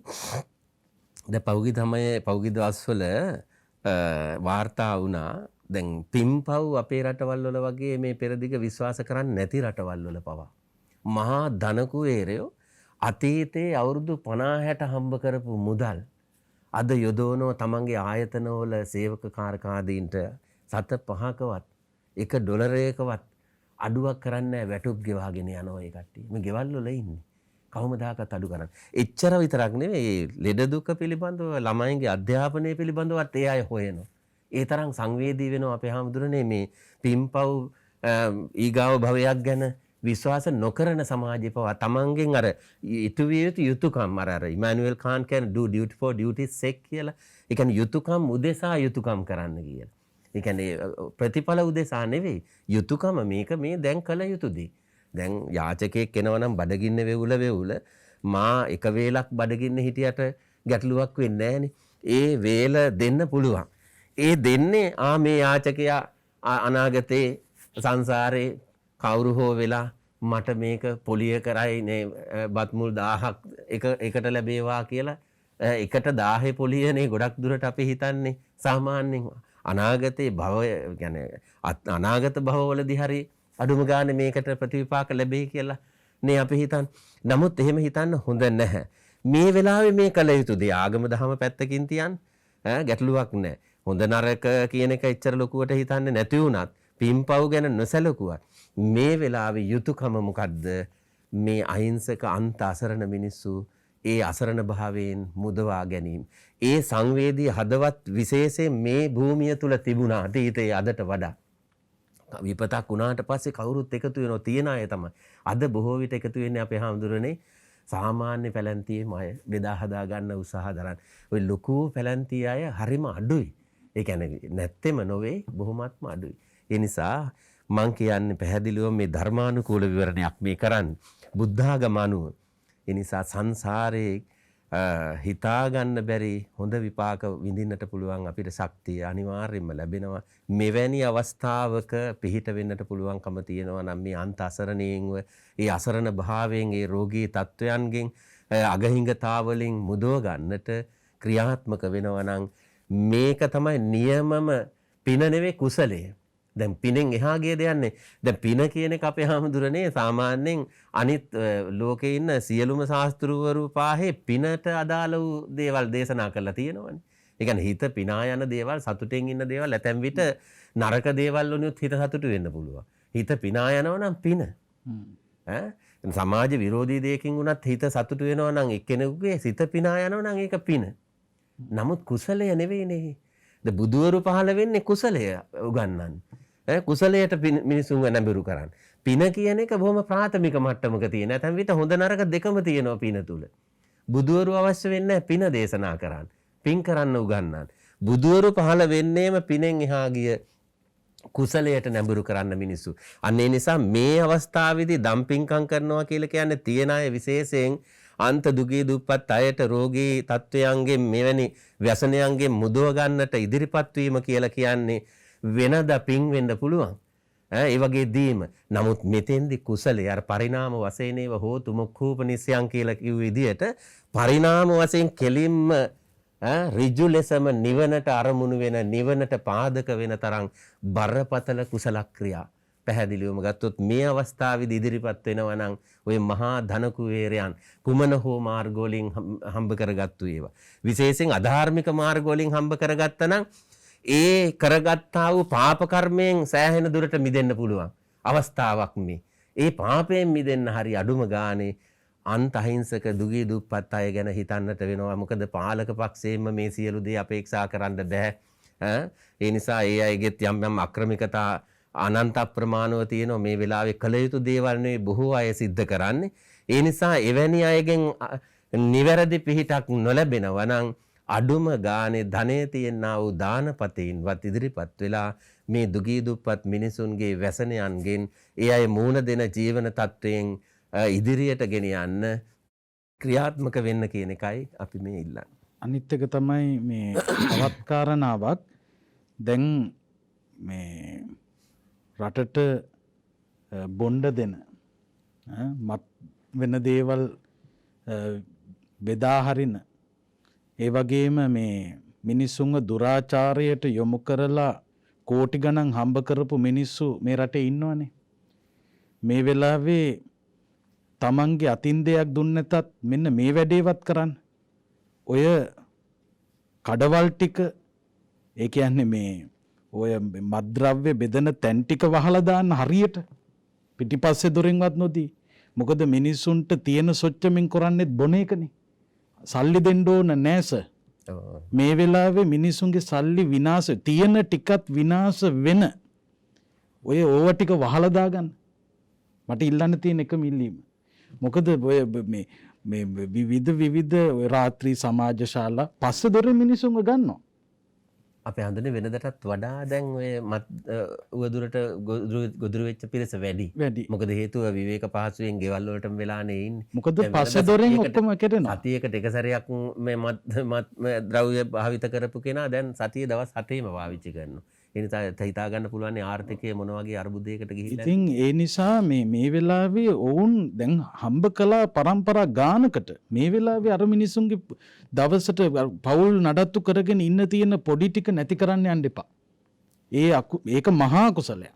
ඒක එක. ඊළඟ කාරණාව තමයි හාමුදුරනේ අපිට කාලයත් එක්ක අපි මේ කාරණාවත් මම කියන්න ඕනේ පරිසං වීම. අදටත් අපිට පේනවා සමහර මිනිස්සු මේ පල්ලෙහාට මුඛාවරණ දාගෙන කිසියම් වගකීමකින් තොරව කටයුතු කරනවා.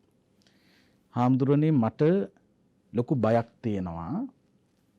මොකද අපි මේ රට ගැන කතා කරනකොට අපේ ජාතිය ශාසනය ගැන අපි අනිවාර්යෙන් කතා කරන්න එපා. මේ රට සිංහල බෞද්ධ රටක්.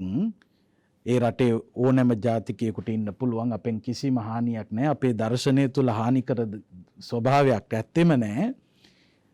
නමුත් මේ උතුම් දහම තියෙන මේ රටේ මේ බුදුදහම ප්‍රචාරය වන මේ රටේ සිංහල ජාතිය බහුතරයක් ඉන්න මේ රටේ අනාගතයේ සම්බන්ධයෙන් අපට බයක් තියෙනවා. ඒ බය මේකයි. අපි දන්නවා මේ වෙනකොට අපේ රටේ සිංහල අය මහජාතිය හැටියට කියන්නේ මහජාතිය හැටියට ඉන්නේ වැඩිපුරම හැට පැනපු කණ්ඩායම නිසා. 60න් එහා කණ්ඩායම එකතු වුණාම තමයි මේක මහජාතිය වෙන්නේ. මොකද මීට කලින් සර්ලගේ යුග ගැන කල්පනා කරනකොට ඊට එහා ගත්තාම පවුලක දරුවෝ 10 12 හිටියා. ඒ 10 12 හිටපු පවුල් වල මිනිස්සු නිසා ඒ ළමයි නිසා තමයි මේ වෙනකොට අපි මහජාතිය හැටියට ඉන්නේ. එතකොට අපේ සිංහලයෝ අතර වැඩිපුරම ඉන්නේ වයසක අය. එතකොට මේ රෝගී තත්ත්ව ඉදිරිහි තරුණයෝ තරුණියන් තමන්ගේ තියෙන සෙල්ලක්කාර ස්වභාවය නිසා පාරේ බැහැලා විකාර කරන්න ගිහිල්ලා මුඛාවරණ ගැන ගණන් ගන්න නැතුව අපි මහා ශක්ති සම්පන්න අපිට ප්‍රතිශක්තිකරණය තියෙනවා අපිට මොකටද මේ එන්නත සමහරව එන්නත ගහගන්නේ නැහැ මේ අපිට මොකටද මේවා අපි මොකටද පරිස්සම් වෙන්නේ අපි කොහොම හිටියත් ඉඳි හැබැයි ඔබ ඒ ලෙඩේ ගෙදර අරගෙන ගියාම වැඩිහිටියෝ ටික අපට අහිමි වෙන්න පුළුවන් දැන් මේ වෙනකොට රෝගීන්ගේ මරණ ප්‍රමාණය ගත්තාම අතිශයින් වැඩි වෙගෙන යනවා එතකොට ඉදිරි සති දෙක තුන ඇතුළත හාමුදුරුවනේ ඉන්දියාවේ මැරෙන විදියට අපේ රටේ 60 පැනපු මිනිස්සු ටික මැරෙන්න ගත්තොත් මං කියන්නේ කිසිම මිනිසෙක් මැරෙන්න හොඳ නැහැ. කිසිම මිනිසෙක් මේ රෝගය නිසා මැරෙන්න හොඳ නැහැ. ಜಾති ආගම් කුලමල ભેදයක් ඇත්තේම නැහැ. හැම කෙනෙකුගේම ජීවිත රැකෙන්න ඕන. මම මේ ಜಾතිය පැත්තෙනුත් පොඩි කතාවක් කියන්නේ බැරි වෙලා හරි මේ රටේ මහජාතිය හැටියට අපිව තවමත් ඔසවා තබාගෙන ඉන්න මේ 60 පැනපු කණ්ඩායම 100 200 500 600 මැරෙන්න ගත්තොතින් මේ කතා කරන බුදුදහමට මේ භික්ෂුන් වහන්සේලාට මේ ශාසනයට ඉදිරියේදී මොනවා වෙයිද සති දෙකක් තුනක් ඇතුළතදී මේ සියලුම කතන්දර නවතින්න පුළුවන් හාමුදුරනේ. ඒ නිසා අපේ පොඩි වගකීමක් නෙවෙයි. මහා ලොකු වගකීමක් අපේ රටේ තරුණයන්ට ළමයින්ට වැඩිහිටියන්ට තියෙනවා හාමුදුරුවන්ට තියෙනවා. මේ යුගයේ මහා මෙහෙවර අපි කරන්න ඕන. මේ වෙලාවේ මේ අපේ තිබුණක් විවිධ මතවාද අරගල තියෙනවා. දැන් මේ වෙලාවේ එකක්වත් ගන්න හොඳ නැහැ. මේ භික්ෂුන් වහන්සේලා බෙදෙන්න හොඳ නැහැ අපේ හාමුදුරනේ. සංඝයාගේ සමගිය මතයි මේ ශාසනය රැකෙන්නේ ඉස්සරහට. අපේ විවිධ අදහස් තියෙන්න පුළුවන්. ඒවා අපි වෙනම කතා කරගන්න ඕන.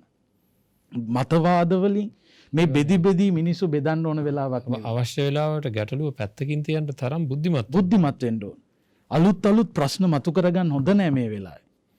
අපි හැමෝම එකට එකතු වෙලා මේ වෙලාවේ තියෙන මේ ගැටලුව ඉදිරියේ නැත්තම් කාටද ඊට පස්සේ කතා කරන්නේ? වැටෙන මිනිසුන්ට වැටෙන්න ඉඩ දෙන්න හොඳ නැහැ. ඒ නිසා මේ වෙලාවේ අපි ශක්ති සම්පන්නව ප්‍රවේශමෙන් බොහොම බැගෑපත්ව අපි ඉල්ලන්නේ ශාසනයේ නාමයෙන් මේ රටේනේ මෙච්චර කාලයක් සම්බුද්ධ ශාසනය රැකගත්තේ. හාමුදුරුවෝ හිටියට වැඩකුත් නැහැ, ගිහියෝ හිටියට වැඩකුත් නැහැ. මේක පිළිගන්න පුළුවන් පිරිසක් නැති වුණොත්. ඒ නිසා මුළු ලෝකෙටම ධර්මය දායාද කරපු මේ රටේ සිංහල බෞද්ධ රටේ මේ බුදුදහම රැකගන්න නම් තව ඉස්සරහට මේ හාමුදුරුවෝ දකින්න ඕන නම් මේක අද තීරණය වෙන්නේ අපේ සෞඛ්‍ය ආරක්ෂිත ක්‍රමවේද වලට අනුවමයි කියන එක මේ වෙලාවේ කියන්නේ. ඉතාම වැදගත් කාරණාවක් උන්වහන්සේ බොහෝම මේ වටිනම දේවල් අපිට මේ මතක් කරන්නේ තමන්ගේ පෞද්ගලික න්‍යාය පත්‍ර ක්‍රියාත්මක කරන්න පුළුවන් වෙලාවක් නෙවෙයි. පක්ෂපාතවල න්‍යාය පත්‍ර ක්‍රියාත්මක කරන්න පුළුවන් වෙලාවක් නෙවෙයි. තමන්ගේ අසෝබන ජීවිතය තමන්ගේ ගෙදර ඉන්න අම්මා තාත්තව මරලා දානවා. ඒකයි මේ වෙන්නේ. එතකොට අනිත් එක හිතන්න කවුරු හරි කෙනෙක් අපි මේක ඍජුවම කියනවා හැමතැනටම කියනවා. මේ කවුරු හරි කෙනෙක් මේ වෙලාවේ කතා කරනවා නම් අහවල් පක්ෂය විසින් අහවල් පාට විසින් අහවල් ආගමික කණ්ඩායම් විසින් අහවල් අය විසින් මෙන්න මේ විදිහට යමක් අපි ප්‍රකාශයක් කරනවා කියලා අර මේ නෙවෙයි කරන්න ඕනේ. එහෙම මේ වෙලාවේ එවැනි දේවල් ගන්න හදනවා නම් අම්මා තාත්තගේ මරණය විකුණලා කන මිනිස්සු කියලා තමයි අපිට කියන්න වෙන්නේ. ඒ මොකද මේ තාක්කල් අරවා විකුණනකොට රටේ කෑලි කෑලි විකුණනකොට පවා මේවා දේශපාලනීකරණය කරගත්ත එක ඇත්ත. නමුත් ඒ කියන්නේ මේ වැඩිහිටි පරපුර අපිව පෝෂණය කරපු, අපිව ආරක්ෂා කරපු, පන්සලට දාන ටික අරන් ආපු, ගෙවල් වලට ඇවිල්ලා කිරියම්මාවරු වගේ ගෙවල් වලට ආශිර්වාද කරපු, හැම වෙලේම කැවුම් ටික වෙලා දුන්න, බත් ටික හදලා දුන්න, මරණකදී මහන්සි වෙච්ච විහාරස්ථානයේ සංවිධානයේ සංවර්ධනය සඳහා හැම වෙලේම කැපවෙච්ච අම්මලා තාත්තලා ටික මේ මැරලා යන්නේ. ඉතින් ඒ පිරිස මේ විදිහට මියැදෙන වෙලාවේ මේක දේශපාලන කතාවකට හරව ගන්න හෝ මේක වෙනත් දෙයකට යොදා ගන්න හදනවා නම් ඔබ වහන්සේ කිව්වා වගේ තමන් ඒක එක වචනකින් හරි කරනවා නම් ඒක ඔබ මේ සමාජයට කරන මහා හානියක්. ඔබ මහා නරුමයෙක් ඇත්තම කියනවා නම් එහෙම කියනවා නම් දැන් බෙදෙන්න ඕන කාලයක් නෙවෙයි බෙදුන ඇති. බෙදලා ඉන්න එකතු වෙන්න ඕන කාලේ. පස්සේ ආයෙත් බෙදිලා ඕනනම් පක්ෂ දිනව ගන්න නැවතත් සකස් වෙන්න පුළුවන්. නමුත් මේ වැසණෙන් එකතු වෙන්නේ නැත්තම් ඇත්ත වශයෙන්ම ඒ අය ಜಾති ද්‍රෝහීන් ಜಾති භ්‍රෂ්ටයන් වශයෙන් තමයි සලකන්න තියෙන්නේ. මේක සියලු දෙනා එකතු වෙලා කරන්න නැතුව කරන්න පුළුවන් දෙයක් නෙවෙයි. අනිවාර්යයෙන්ම මේ අභියෝගයේ ජය ගන්න නම් සියලු දෙනා එකතු වෙන්න ඕනේ. පක්ෂපාත වලට බැන ඒ අයට අභියෝග කර ඉන්න එක නෙවෙයි. එකම අභියෝගයේ සියලු දෙනා එකතු වෙලා මේ මහා වැසණෙන් රට මුදවාගෙන පස්සේ ඕනනම් ආයෙත් බෙදිලා තමන්ගේ පක්ෂපාත දිනව ගන්නට ක්‍රියාත්මක වීම තමයි කළ යුතු වන්නේ. හැබැයි මතක තියාගන්න ඕන බුද්ධිමත් ජනතාවක් මේ රටේ ඉන්නවා. ඒ අය දිහා බලාගෙන ඉන්නවා. ඒ අය කවමදාකවත් ඔය කියන බෙදීම් වලට ලක් වෙන මෙවැනි අවස්ථාවක බෙදීම් වලට ලක් වෙන විවේචනය කර ඉන්න අයව අනිවාර්යෙන් ගණන් ගැනීමක් සිද්ධ කරන්නේ නැහැ. අනිවාර්යෙන් ප්‍රතික්ෂේප කිරීමක් සිද්ධ වෙනවමයි. එවැනි බුද්ධිමත් පිරිසක් දැන් රටේ සකස් වෙමින් යනවා. ඒ නිසා ලෝකේ ප්‍රවණතාවය එකයි. අනිවාර්යයෙන්ම මෙවැනි අවස්ථාවල සියලු දෙනා එක රාශි වෙනවා. ආගම් එකතු වෙලා තියෙනවා. ජාති එකතු වෙලා තියෙනවා. පළාත් වශයෙන් එකතු වෙලා තියෙනවා. රටවල් වශයෙන්ුත් එකතු වෙලා තියෙනවා. අපිට පිට රටවල් ජය ගන්න බැරි වුණාට අපේ රටේ අපේ අයවත් ජය ගන්නට බැරි කොට කොහොමද පිට රටවල් අපි ජය ගන්න? ඒ නිසා මෙන්න මේ වෙලාව මේ වැසණෙන් අපි මේ රටේ මේ අහිංසක ජනතාව මුදවගත්තේ නැත්තම් වෙන හානිය ඔය පක්ෂපාත වලටත් වෙන හානිය හිතා ගන්න බැරුව යනවා. එවැනි ප්‍රවණතාවක් අද රටේ තියෙනවා. ජනතාව දැන් බුද්ධිමත් වෙමින් ඉන්නවා. ඔය විදියට කා කොටා ගන්න කුලල් කා ගන්න මිනිස්සු ප්‍රතික්ෂේප කරන දිනය වැඩි කල නොවේයි කියන එකයි ඊටාම පැහැදිලිව කියන්නට තියෙන්නේ. බොහොම හරි. ඉතින් අර අපි භික්ෂුන් වහන්සේලා විදිහටත් මේ වෙලාවේ ඊටාම ආදර්ශ සම්පන්න වෙන්න ඕනේ. මේ කාලීනව පුංචි ගැටලුවක් මතු වුණා. කොහොමත් අද සාකච්ඡාවට මම ඒ ගැටලුවත් යොමු කරන්න ඕන කියන අදහසකින් හිටියේ. මොකද බෞද්ධය අතරත් බෙදීමක් ඇති වෙන ආකාරයේ ගැටලුවක් මේ වෙලාවේ අත්‍යවශ්‍යම දෙයක්ුත් නෙවෙයි ඇත්තටම. නමුත් අත්‍යවශ්‍ය ස්වභාවයකුත් තිබුණා. අනිත් එක අර මේ හරි පරිස්සමෙන් අපේ සායනන්සේ යමක් කරද්දි කරන්න ඕනේ. මොකද අනතුරු තියෙනවා තමයි. දැන් උදාහරණයක් විදිහට ධර්මය විකෘති කරමින් ධර්මයට මහා හානියක් කරමින් කටයුතු කරන පිරිස් ඉන්නවා. ඒ පිරිස් මේ වගේ ව්‍යසනකාරී කාලවලදී අපේ සර් හැංගෙනවා. පිට්ටනියේ බෝල ගහන්න නැති වෙනකොට එයාලා හැංගෙනවා. පිට්ටනිය කවුරු සුද්ධ කරාට පස්සේ තමයි එයාලා එන්නේ. මේක මේවා අපිට හොඳට පැහැදිලි කරලා දෙන්න පුළුවන් මිනිස්සුන්ට. මෙන්න බලන්න කොහොම මේ කාලේ මේක මෙහෙම වෙලා තියෙනවද කියලා. ඊළඟට ඒවට තියෙන එක විසඳුමක් තමයි මේ විකෘතිය කරන මිනිස්සු තුළ තියෙනවා යම් කිසි දක්ෂතාවයන් වගේ. දැන් උදාහරණයක් විදිහට අපි කෙලින්ම කිව්වොත් එහෙම දැන් බුදුහාමුදුරුවෝ ලංකාවේ ඉපදුනා කියලා මතයක් කරන් යන මිනිස්සු ඒ බුදුහාමුදුරුවෝ ලංකාවේ ඉපදුනා කියලා අපේ රටේ මිනිස්සුන්ට ඒ මිනිස්සු පස්සේ ඔච්චර පන්න ගිරන්න අවශ්‍යතාවයක් නැහැ. තියෙන අවශ්‍යතාවය තමයි අපේ සයන්නාංශ මේ මිනිස්සු මේක කියන ගමන් සංවිධානාත්මකව මිනිස්යාගේ හිතට දැනෙන්න යමකුත් කියනවා. දුක් ඇති වෙලා තියෙන මිනිස්සුන්ට දුක් නැති වෙන්න තියෙන පුංචි කාරණා ටික තියෙන්නේ. ඒ ටික හරිය කියනවා. විදර්ශනාවකුත් කියනවා. ලොකු හානිය තියෙන අන්න එහෙමයි කට්ටිය හානිය කරන්නේ. ඊළඟට මෙයාලා සංවිධානාත්මක සමාජ මාධ්‍ය භාවිත කරනවා. දැන් සමාධිය එපා කියලා කියන එක්තරා භික්ෂුන් වහන්සේ නමක් සමාධිය හින්දා තමයි ඔහෙව හිර වෙලා තියෙන්නේ. දැන් ස්ත්‍රියක් කතා කරනකොට සමාධිය හින්දා තමයි හිර සමාධිය අතහැරලා දාන්න සමාධිය අවශ්‍ය නැහැ කියලා අරක නිකන් අමුතු ක්‍රමයකට කිව්වහම අර ස්ත්‍රිය කල්පනා කරන නැත්නම් මම මේ සමාධිය ගැන කල්පනා කරගෙන හිටියන්නේ. දැන් මේ වෙලා තියෙන සමාධිය ගැන හිතලා නොසන්සුන් වෙලා. ඒ කියන්නේ සමාධිය අයින් කරන්න කියලා නෙමෙයි මේ කියන්නේ. බුදුරජාණන් වහන්සේ දේශනා කරලා තියෙන අපි සනස ඉන්ද්‍රියන් සමතත්වයටපත් කරගන්න කියලා අධික වීරය නොසන්සුන්කට හේතු වෙනවා. සමාධිය සඳහා වුණත් අධික වීරය කරොත් ඒක ලැබෙන්නේ නැහැ. ඒතර අර අර්ථ දක්වන්නේ එහෙම නෙවෙයි. එයා කියන්නේ සමාධිය අතහරින්න කියලා. සමාධිය ඕනේ නැහැ. සමාධිය දේශනා කළා නැහැ. ඉතින් හරියටම පරමත ධර්මයෙන් විසඳාලන්නට හොඳටම හැකියාව තියෙද්දි බුදුහාමුදුරේ දේශනා කරලා තියෙන්නේ එහෙමනේ. තියෙද්දි මේකට විසඳුම වෙනුවට ඊ타ත්ම මේ තවත් ගැටලු රාශියක් එකතු වෙන විදිහට මේ විසඳුමක් ගේනවා. ඒ විසඳුම ගැන අපි වෙනම කතා කරන්න ඕනේ. මම කියන්න හදන්නේ ඒ විසඳුම විවේචනය කරන්නවක්වත් නෙවෙයි, මේකට යමක් කරන්නම ඕනේ. කරන්න ඕන දේ තවත් ගැටලු ඇති වෙන ආකාරයට සිද්ධ කිරීමෙන් මේ මෑත කාලීනව අපි දැක්ක සමාජ මාධ්‍ය ජාලවලත් මේ අපේ වැඩිහිටි ජනතාව අර ඔබ වහන්සේ කිව්වා වගේ මේ මැරිගෙන වැටිගෙන යනවා, අසරණ වෙලා යනවා ගෙවල් වල.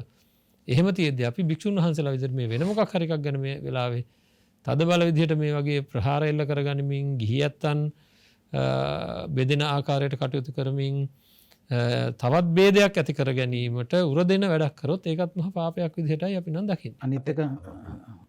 අනිත් එක මම දැක්ක එක තැනක ගහලා තියෙන ඒක හරියටම හරි. අපි නොදැන අපි විකිනෙන පුදුම රටක් මේක කියලා. මෙන්න මේකෙන් අපි පරිස්සම් වෙන්න ඕන. අපි දන්නේ නැහැ. හැබැයි අපි විකිනිලා අන්තිමට. දැන් මේ අපේ රටේ මහා ශක්තිය තමයි බෞද්ධ ජනතාව. හැම දෙයකටම මේ කණ්ඩායම අල්ලගන්න ඕන. හැම දෙයකටම මොකක් හරි පක්ෂයක් බලයට එන්නත් මේ කණ්ඩායම ඕන. එතකොට මේ කණ්ඩායම ඉන්නකන් අර පෙර අපේ ආක්‍රමණ කාලවලදීත් මේ භික්ෂුන් වහන්සේලා සහ මේ මහ ජනතාව බෞද්ධයෝ එකමුතු හිටපු නිසා බොහෝ ආක්‍රමණවලට ඉඩ හම්බුන්නේ නැහැ. වැඩිකල් ගෙනියන්න පුළුවන් උනේත් නැහැ. එතකොට මේ තියෙන සමගිය බිඳින්න ඕන. බින්දපු දාට තමයි ඔය ආක්‍රමණිකයන්ට මේ රට අල්ලන්න පුළුවන්කම තියෙන්නේ. මෙච්චර කාලෙ බින්දින්න බැරි වුණේ මේ සමගිය තිබිච්ච නිසා. එතකොට අපි දන්නේ කොහෙන් කාට උවමනාවට වෙනවද කියන එක. ඒක වෙනම සෙවිය යුතු කාරණාවක්. හැබැයි කාට හෝ උවමනාවක් වෙලා තියෙනවා මේ රටේ සමස්ත සමගිය බිඳින්න. එතකොට ඒකට ගන්න එක ක්‍රමවේදයක් තමයි ඉතිහාසය සහ බුදුදහම වෙනස් කිරීම. මේ කවුරු හරි මුදල් පොම්ප කරන මුදල් එවන අය ඉතිහාසය විකෘති කිරීම සඳහා පාවිච්චි කරන්නේ ඉතිහාසය දන්න කෙනා. ධර්මය විකෘති කරන්න, ඒ කියන්නේ බුදුහාමුදුරුවෝ දේශනා කළා කියලා වැරදි අර්ථකථනයක් දෙන්න අපේ හාමුදුරුවනේ භාවිතා කරන්නේ ධර්මය දන්න කෙනෙක්ව. එතකොට ධර්මය දන්න කෙනා තමයි ධර්මය විකෘති කරන්නේ. ඉතිහාසය දන්න කෙනා තමයි ඉතිහාසය විකෘති කරන්නේ. නොදන්න කෙනෙකුට වෙන කෙනෙක්ගේ මෙහෙයුමක් යටතේ. වෙන කෙනෙකුගේ මෙහෙයුමක් යටතේ. එතකොට අර දන්න බව පෙන්නපු ගමන් අපේ මිනිස්සු ටික කල්පනා කරන මේක තමයි හරි කියලා. හරියටම හරි.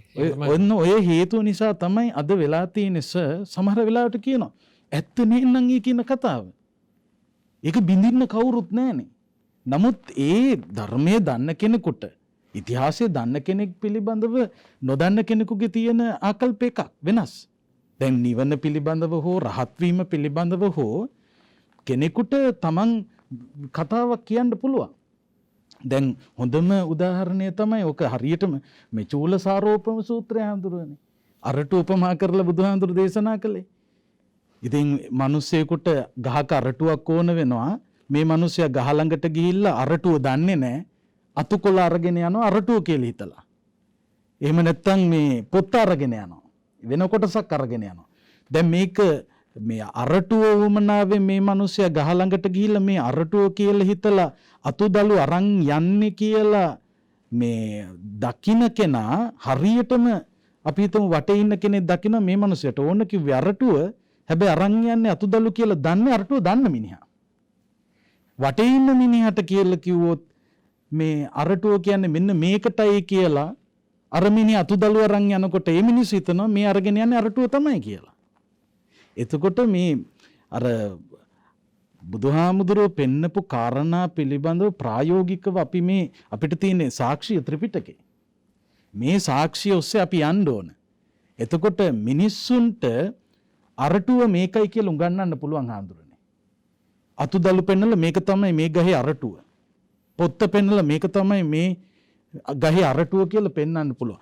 ඒක පිළිගත්ත මිනිස්සයාට කොච්චර අරටුව පෙන්නුවත් ඒ මිනිස්සයා හිතන්නේ ඕක නෙවෙයි අරටුව.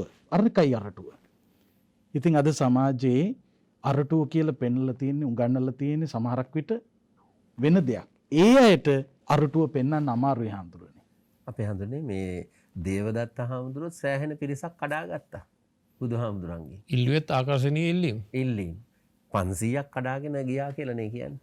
එතකොට ඒ වගේ අය මේ පැහැදිලිවම පංචවිඥාෂ්ට සමාපatti තිබිච්ච ලෝකේ මේ ඇවිදලා හරි මේ කම්කරු ජොබ් මේ ව්‍යාපාරවල යෙදිලා රැකියා සාමාන්‍ය දවසේ පඩියට හරි මේ වැඩ කළා මේ ආපු අය මේ දැන් බලන්න බලංගොඩ ආනන්ද මෛත්‍රී මහානායක හාමුදුරුවෝ ඇතුළු කොට ඇති මහා සංඝ පිරිසක් නේ කියන්නේ මහා ප්‍රඥාඥ පිරිසක් එකතු වෙලානේ මේ සෝදනය කළේ මේ ත්‍රිපිටකේ. එවැනි එකක් ගැන කොහොමද මේ අය අර්ථකථනය කරන්නේ මේ අවුරුදු කීපයක් මේ බුද්ධ පබ්බජිත තත්වයෙන් පැවිදි වෙලානේ. ඒ කියන්නේ මේ ඊයේ පෙරේදා පැවිදි වෙච්ච කෙනෙකුට අර සාම්ප්‍රදායික පිරිවෙන් අධ්‍යාපනයක් නොලබපු පාලි භාෂාව සංස්කෘත භාෂාව ආදිය ඒ ධර්මඥානය ක්‍රමානුකූලව වාග්විද්‍යානුකූල පිළිවෙත හරියට පිළිවෙල හදාරන්නේ නැතිව කොහොමද වචනවලට අර්ථ ගන්නවන්නේ ධර්මාර්ථ සපයන්නේ. ඒ නිසා ඒ දැන් හොඳටම පැහැදිලි මේ කියන හැම වචනයකම හිතුවාලු බවක් මේ කියන්නේ. නිකන් කනට ඇහෙන විදිය කියන්නේ. ඒ නිසා දැන් ඇතැම් විට ඔය අය අපේ හඳුන්නේ ජීවත් වුණොත් දැන් අවුරුදු 200ක් විතර ඉස්සරහට මේ අද යන ආහාර රටාව අපේ සාමාන්‍යයෙන් ලියවෙනවනේ මේ යම් යම් පොත්වල වෙන්න පුළුවන් ඊළඟට සෙල්ලිපිවල වෙන්න පුළුවන්. දැන් අපි ආහාරයම දැක්කොත් මේ වගේ අය හිටියොත් අනාගතයේ අවුරුදු 200ක් 300ක් විතර ඉස්සරහට මේ වැලි තලප යකු මාර යකු ටිකක් නේ ඉඳලා තියෙන මේ රටේ. වැලි වලින් තලපක් ගිලලා නේ මේ ඉඳපු මිනිස්සු කියන්නේ. අන්න ඒ වගේ අර්ථකථන මේ තියෙන්නේ අපේ හඳුන. ඊළඟට කිඹුල බනිස් බනිස් වලට කිඹුල් මස් දාලා මේ කිඹුල් මස් කිලපු මිනිස්සු පිරිසක් නෙමේ ඉඳලා තියෙන්නේ. වැලි තලප වැලි වලින් තලප ගිලපු යුන් ටිකක් නේ මේ රටේ ඉඳලා තියෙන්නේ කියලා. අන්න ඒ වගේ මහා වල්බూరు විදියේ කිසිදු හරයක් නැති පදනමක් නැති අර්ථ විග්‍රහ මේ කෙරෙන්. අනිත් එක ඒ අය මේ උදන් අනනවා අපේ ළඟ ඉන්නේ මහාචාර්යවරු. මහාචාර්ය බුද්ධ ආගම ගැන මුලකුර දන්නේ නැති මහාචාර්යවරු නැද්ද? ඉතින් මහාචාර්ය දැන් ඔබතුමාත් මහාචාර්යවරයෙක්.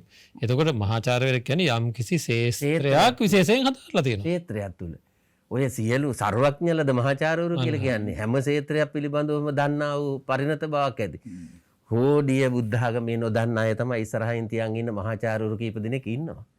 නමුත් බුද්ධ ආගම ගැන මෙලෝ හසරක් දන්නේ නැහැ. අපි ළඟ ඉන්න මෙච්චර පිරිසක් මේ තරම් මහා බුද්ධිමතුන් පිරිසක් ඉන්නවා. එහෙමයි ඔය ඉස්සරහා තියාගෙන ඔය ගමන යන්නේ. අනිත් එක මේ වාද විවාද ගැන කියද්දී අර අමරා වික්ෂේපවාදයට අනුව වාද විවාද කරන නැත්නම් වාද විවාද කරන්න බෑනේ. අපේ මම හිතන්නේ ඒකනේ තියෙන ලොකුම ප්‍රශ්නේ මෙයාලගේ. මෙතන අපේ හඳුරන්නේ අන්ත බරපතලම මේ අය පන පිටින් අපාය ගෙනියන සදාකාලික නිරේ පැසෙන්නට තරම් හේතුකාරක වන මිත්‍යා දෘෂ්ටික අදහස තමයි මේ බුදුන් ලංකාවේ ඉපදුනා කියන. අපි ආස නැද්ද බුදුහාඳුර ලංකාවේ ඉපදුනා කියලා? ඒක තමයි මත් කියන්නේ. ඊළඟට මේ ඇටුවම් බැහැපු ඊටාම ශ්‍රේෂ්ඨ මහා ප්‍රඥයෝ මේ පුරාවිද්‍යාඥයින් වශයෙන් ඉඳපු අය පවා හොඳටම හොයාගත්ත ලුම්බිනියේ බුදුහාඳුර ඉපදුනා කියන එක. අද හොඳට මේව සාක්ෂි නැතුව තියෙනවා හාමුදුරනේ. ඒ කියන්නේ පුරාවිද්‍යාත්මක සාධකයක් 100%ක් ප්‍රතිග්‍රහණය කරන්න නැත්නම් පිළිගැනීමට ලක් කරන්න සාධක දෙකක් තියෙන්න ඕන දෙයන්සයකින් 50-50 තමයි ඒක එන්නේ. අභිලේඛන ගතවත් ඒ වගේම වංශකථාගතවත්. දැන් වංශකථාගතව තියෙන දෙයක් තිබිච්ච දෙයක් නේ අපි මිහිඳු හාමුදුරු ලංකාවට වැඩම කළා කියන එක 1963 වෙනකම්ම වංශකථාවල විතරයි තිබුණේ.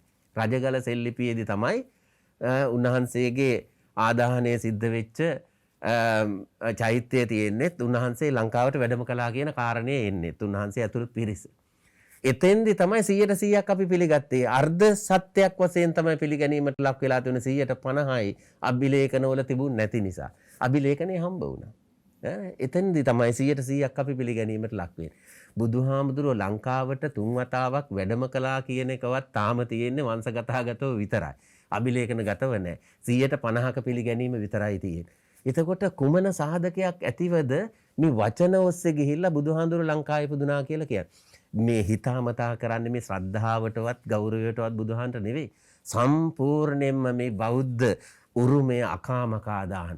ඒ කියන්නේ භක්තිය කියන එක බෞද්ධයා තුල තියෙන ශ්‍රද්ධාව භක්තිය පිළිගැනීම කියන එක සම්පූර්ණයෙන්ම නැති කළා අන්ධමන්ද කළා දාන්න. ඒක හරිම අන්දමන්ද කළා. ඉතාම පැහැදිලි ඒ කාරණා. ඊටම පැහැදිලි අපේ හාමුදුරනේ. හේතු දෙකක් තියෙනවා. එකක් තමයි බෞද්ධකම තුල ඉන්න කාරණා දෙකක් තියෙනවා. එකක් ශ්‍රද්ධාව, අනිත් එක ප්‍රඥාව. ප්‍රඥාව. මූලික. ශ්‍රද්ධාවට සම්පූර්ණ පහර වදිනවා ඔය කියන කාරණාවත් එක දෙකට බෙදෙනවා. එහෙමයි. ප්‍රඥාවට පහර වදිනවා මේ කට්ටිය අර්ථ දැක්වීම. ධර්මයේ වෙනස් කරන්න බෑ. ඒක ඇත්ත. නමුත් අර්ථ දැක්වීම ධර්මයේ පිළිබඳ කරලා තියෙන අර්ථ දැක්වීම වෙනස් ආකාරයට පෙන්වන්න පුළුවන්. එතකොට දැන් අනාත්ම ලක්ෂණය කියන එක අනිත්‍ය ලක්ෂණය කියන එක පිළිබඳ වෙනත් අර්ථ දැක්වීම සිද්ධ කරනවා. ඉතින් මේවට යම්කිසි පියවරක් ගන්නම ඕනම තමයි. ගන්නම ඕනම තමයි. මේ ගන්න පියවරදී අපි මේ පියවර ගැනීමේදී බුදුහාමුදුරන් දේශනාවේ විනය දේශනාවේ තියෙන විදිහට ගැටලුවක් විසඳන්න ඕන, තව ගැටලු ඉස්මතු වෙන්නේ නැති ආකාරයට. ඒකට හරියම පරිස්සමෙන් තමයි මේක විසඳන්න ඕනේ. අනිත් එක මේ ඔබ වහන්සේ කිව්වාගේ ගැටලුව තේරුම් ගන්න ඕනේ මේක ඇතුලේ ඉන්නේ කවුද, අපි විකිනිලාද කියන එක ගැන. මේ ගැටලු හොය ඉන්න එක නෙවෙයි අපේ හැමදෙරේ දැන් මේ වෙලාවේ කරන්න තියෙන්නේ අපිට අනිවාර්යෙන් සංගායනාවක අත්‍යවශ්‍යතාව තියෙනවා. හැබැයි මේ සංගායනාව සිද්ධ කරන්න බෑ රාජ්‍යත්වය මේ විදිහේ මට්ටමින් නම් තියෙන්නේ. ඒ කියන්නේ සාමාන්‍යයෙන් අවංක කැපවීම බුද්ධාගම කෙරෙහි තියෙන රාජ්‍යත්වයක්, රාජ්‍ය නායකත්වයක් තියෙන්න ඕන. ධර්මාශෝක මහාධිරාජයා කළේ ඒක. ඊට වඩා විකෘතියක් දැන් කරනවා මේ රටේ මේ ධර්මයේ පිළිබඳව. එතකොට එවැනි දෙයකින් තමයි රාජ්‍ය මැදිහත් වීමක් නැතුව මේව නතර කරන්න බෑ. ආමුදුරුවන්ට අපි මේ මාධ්‍ය වලින් අපි කතා කළාට පමණකින්ම මේක කරන්න බෑ. ඒ නිසා අනිවාර්ය රාජ්‍ය මැදිහත් වීමක් නැතිව සංගායනාවකින් තොරව මේ తত্ত্বය මගහරව ගන්න බෑ. අපිට මේ විකෘති අනිවාර්යෙන් කරනවාමයි මේ සැලසුම් සහගතව යන ගමනක් මේක. මුදල පසුපස යන සැලසුම් සහගතව යන ගමනක්. මහා පාපකාරී ගමනක් මේ. ඒ නිසා මේ අන්ත පාවකාරයන් පස්සේ දුවන තත්වයක් මේ තියෙන්නේ රැවටිච්ච මිනිස්සු. ඒ නිසා මේ අයගේ අපාගත වීම ගැන නම් කිසිදු සැකයක් නැහැ ධර්මානුකූල බැලුව. පොඩ්ඩක් හිතලා බලන්න, සංසන්දනය කරලා බලන්න. බලංගොඩ මහානායක හාමුදුරුවෝ වගේ මහා ප්‍රඥයෝ, ඒ ආදී මහා ප්‍රඥයෝ නොදකපු දෙයක් මේ අයට දකින්න පුළුවන්ද මේ අවුරුදු 4-5ක් පැවිදි වෙලා ලෝකෙ මේ කම්කරු රැකියා කරලා මෙලෝ දියුණුවක් නැති ධර්මානුකූලව ක්‍රමානුකූලව අධ්‍යයනයක් නැති පාලි වචනයක් කොහෙවත් හරියාකාරව ක්‍රමානුකූලව සාම්ප්‍රදායික පිරිවෙන් අධ්‍යාපනය තුල යැපිච්ච නැති අය කොහොමද මේක නියමාර්ථ ගන්නන්නේ? අර අයට බැරි වෙච්ච දේවල්, නොදකපු දේවල් දකින්නේ කොහොමද මේ අය? ඒ නිසා හොඳටම පැහැදිලි කටමුකරි භාවයේ තියෙන නිසා මිනිස්සු රවට්ටන්න පුළුවන්. දේවදත්ත හාමුදුරුවෝ රැවට්ටුවනේ 500 ගාණක් කඩාගෙන ගියේ බුදුහාමුදුරන්ගේ ළඟින්. ඒ කටමුකරි භාවයේ නිසා ඕන කෙනෙකුට පුළුවන් කට හරියට වචන මූණ ගන්න පුළුවන් නම්, ගලප්ප ගන්න පුළුවන් නම් මෝඩයෝ රැලක් හදා ගන්න පුළුවන්. ඕන තරම් අපිට පිරිස හදා ගන්න පුළුවන්. අන්න ඒ වගේ තත්ත්වයක් තමයි මේ දැන් උදා වෙලා තියෙන අපේ හාමුදුරනේ. මේක බරපතල අනතුරක් ශාසනයට. ඒ නිසා බුදු බවත්තේ ඔබ වහන්සේලා පුරෝගාමී වෙන්න ඕන, මේකට පෙරටුගාමී වෙන්න ඕන. අනිවාර්යයෙන්ම සංගායනාවක අත්‍යවශ්‍යතාව මේ රටට තියෙනවා. ඒක බොහොම හරි. ඒක බොහොම වටින කතාවක්. ඒ වගේම ඒක අපි එතෙන්ට යනතුරු මේ හානිය නවතින්න බෑ අපේ. ඒ සඳහා දැන් අපේ ස්වාමීන් වහන්සේ මතක් කරපු කාරණාවත් එක්කම අපිට තියෙන වගකීමක් අපි හැමෝටම මේ ධර්මදර විනයදර භික්ෂුන් වහන්සේලා නිර්මාණය කිරීම කියන එක. ඒ සඳහා ඇත්තටම දුරදිග දැක්ක ස්වාමීන් වහන්සේලා අතීතයේදී මේ අපේ සෝම හාමුදුරුවෝ ඇතුළුව මේ ඒ ස්වාමීන් වහන්සේලා ඒ සඳහා පියවර අරගත්තා. ඒ සඳහා වැඩ කටයුතු කරා. අනිත් එක තමයි මේක ස්වාමීන් වහන්සේලාගේ විතරක් නෙවෙයි, උපාසක උපාසිකාවන් දැන් මේ සාකච්ඡාව අහන මේ පින්වන්ත අයට පුළුවන්කම තියෙනවා හේතුඵල ධර්මයට අනුව කල්පනා කරන්න. එතකොට අපිට සත්‍ය වශයෙන්ම 50ට 50යි කියලා බුදුරජාණන් වහන්සේ ලංකාවේ ඉපදුනා කියන එක ගැන Tamanට යම්කිසි ප්‍රශ්නයක් තියෙනවා කියන්නකෝ. ඒක පොඩ්ඩක් අර කලින් අපි කතා කරා වගේ පැත්තකින් තියලා ධර්මයේ ගවේෂණය කරන්න පුළුවන්. ධර්මයේ ගවේෂණය කරොත් අපේ අදටත් මම මේ අභියෝගය කරන්න කැමති කිසිම ප්‍රශ්නයක් නැතුව ප්‍රාණඝාත, අදත්තාදාන, කාමමිත්‍යාචාර, මුසාවාද ආදිය කෙරෙන මට්ටමක තියෙන මානසිකත්වයක්. අපේ සයන්ස ඒකනේ තියෙන දරුණු තත්ත්වය ඇත්තටම. ප්‍රාණඝාත, අදත්තාදාන ආදී අකුසලයන් පාලනය කරගන්න බැරිව ඊටාම විෂම තත්ත්වයට පත් වෙලා තියෙන මානසිකත්වයක් සෝවාන් පලස්ත පුද්ගලයෙක් දක්වා අරගෙන යෑමේ බුද්ධ ධර්මය තුල, දර්ශනය තුල අද තියෙන වැඩපිළිවෙල. අද අපිට තියෙන අපිට උරුම වෙලා තියෙන වැඩපිළිවෙල කිසිම සැකයක් නැතුව මෙන්න මෙහෙමයි සීල විසුද්ධියට එන්නේ. ඒක මෙන්න මේ කාරණා සහිතවයි හිත පිරිසිදු වෙන්නේ. එතෙන්ට එන්න ඊට පස්සේ සිල් කැඩෙන්නේ නැති මට්ටමකට ගන්න පුළුවන්. ඊට පස්සේ චිත්ත විසුද්ධියට එන්නේ සතර කමඨහන ආදී හදාරමින් මෙන්න මෙතෙන්ට එනකොට ඒ හිතේ ස්වභාවය මෙහෙමයි. ඊට පස්සේ ditthi විසුද්ධිය කියන තැන නාම රූප පරිච්ඡේද වෙනකොට මෙන්න මේ ආකාරයටයි අකුසල් එන එක මේ වලකින්නේ.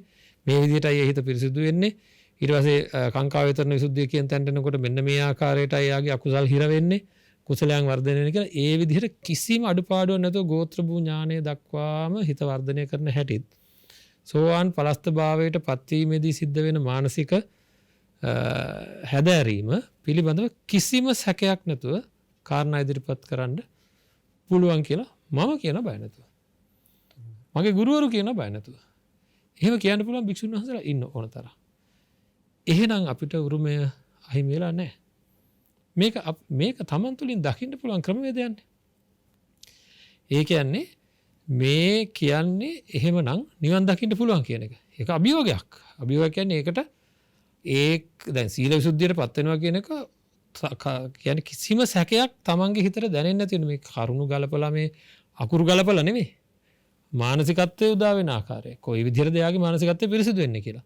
කිසිම ගැටලුවක් නැතුව අපිට කතා කරන්න පුළුවන් කියලා කියන්න පුළුවන් නම් ඇයි අපි තවදුරටත් මේවා පුහුණු කරන්නේ නැත්තේ? ඒකින්ද මෙන්න මේ ආකාරයට පුරුදු කරන්න කියලා මම කියන්නේ. අපි ඇත්තන්ට එක එක දේවල් පසුපස යන්න එපා. අපේ සායනාංශ කියනවා වගේ මේ බිඳීම ඇති කිරීම තමයි බොහෝ දෙනෙක්ගේ තියෙන බලාපොරොත්තුව. මේ බිඳීම නැතුව අපි සමගිව ඉන්න තාක්කල් අපේ ගෞරවනීය සායනාංශලාටත් අපි මතක් කරන්නේ දැන් මේකත් ප්‍රහාරාත්මක. මම අවුරුදු 11කට ඉස්සෙල්ලා යම් කිසි පිරිසක් මේ රටේ අභිධර්මය අපේ සර් අභිධර්මය ප්‍රතික්ෂේප කරා.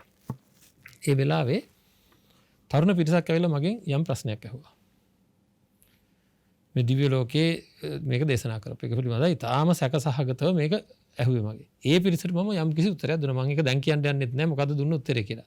හැබැයි උත්තරේ දෙනකොට මම කිව්වා මේක මගේ මතයක් කියලාත් කිව්වා.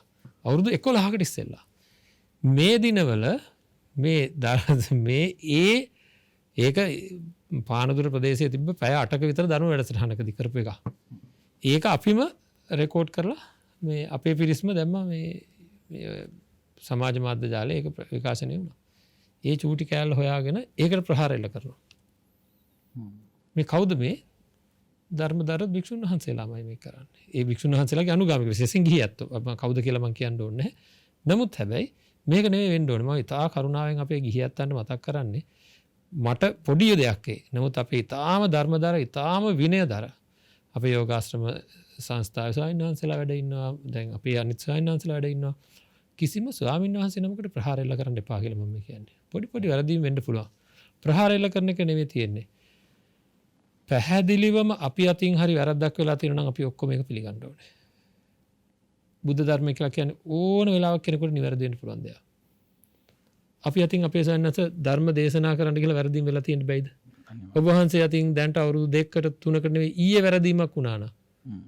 මට පුළුවන් වෙන්න ඕන මම ප්‍රහාර එල්ල කරන්න නෙවෙයි ඕන ඔබ වහන්සේවත් දැනුවත් කළා අපි මෙහෙම කතා කරමු නේද කියලා.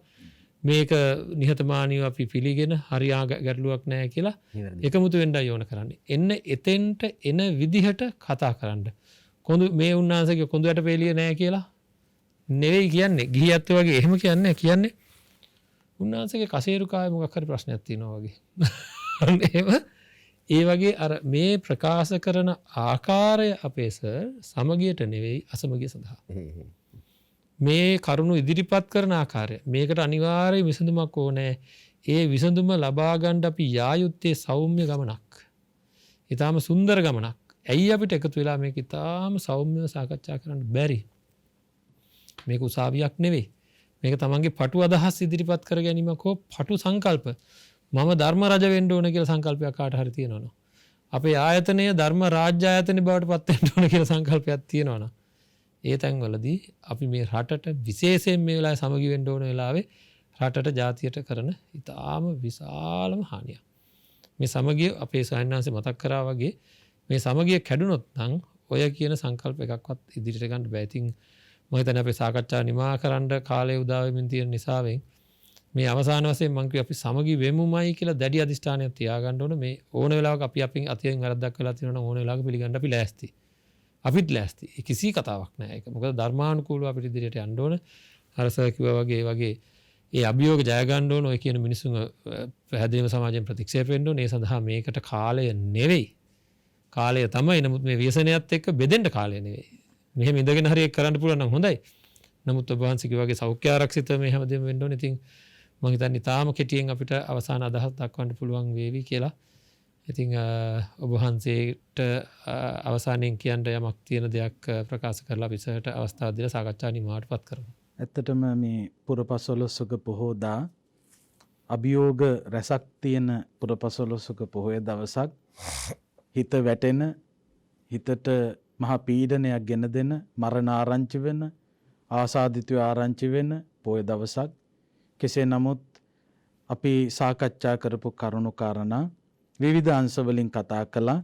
අපේ උඩුදුම්බර කාශ්‍යප හාමුදුරුවෝත් ඒ වගේම අපේ මහාචාර්ය ගාමිණී රත්නශ්‍රී මැතිතුමන් මේ සාකච්ඡා මණ්ඩපයේදී ඔබට මතක් කළ විවිධ කාරණා පිළිබඳව ඔබව දැනුවත් කළ කරුණු හොඳට හිතට අරගෙන අවසාන වශයෙන් මට කියන්න තියෙන්නේ මේ අභියෝගය ජය ගන්න පුළුවන් බුදුහාමුදුරුවෝ දේශනා කරපු ධර්මය ඔස්සේ තමන්ගේ හිත පිහිටුවාගෙන කටයුතු කළොත් ඒ වගේම විශේෂයෙන් සෞඛ්‍යංශ විසින් මේ වෙනකොට දීලා තියෙන උපදෙස් නොසලකා හරින්න එපා, විහිළුවකට ගන්න එපා.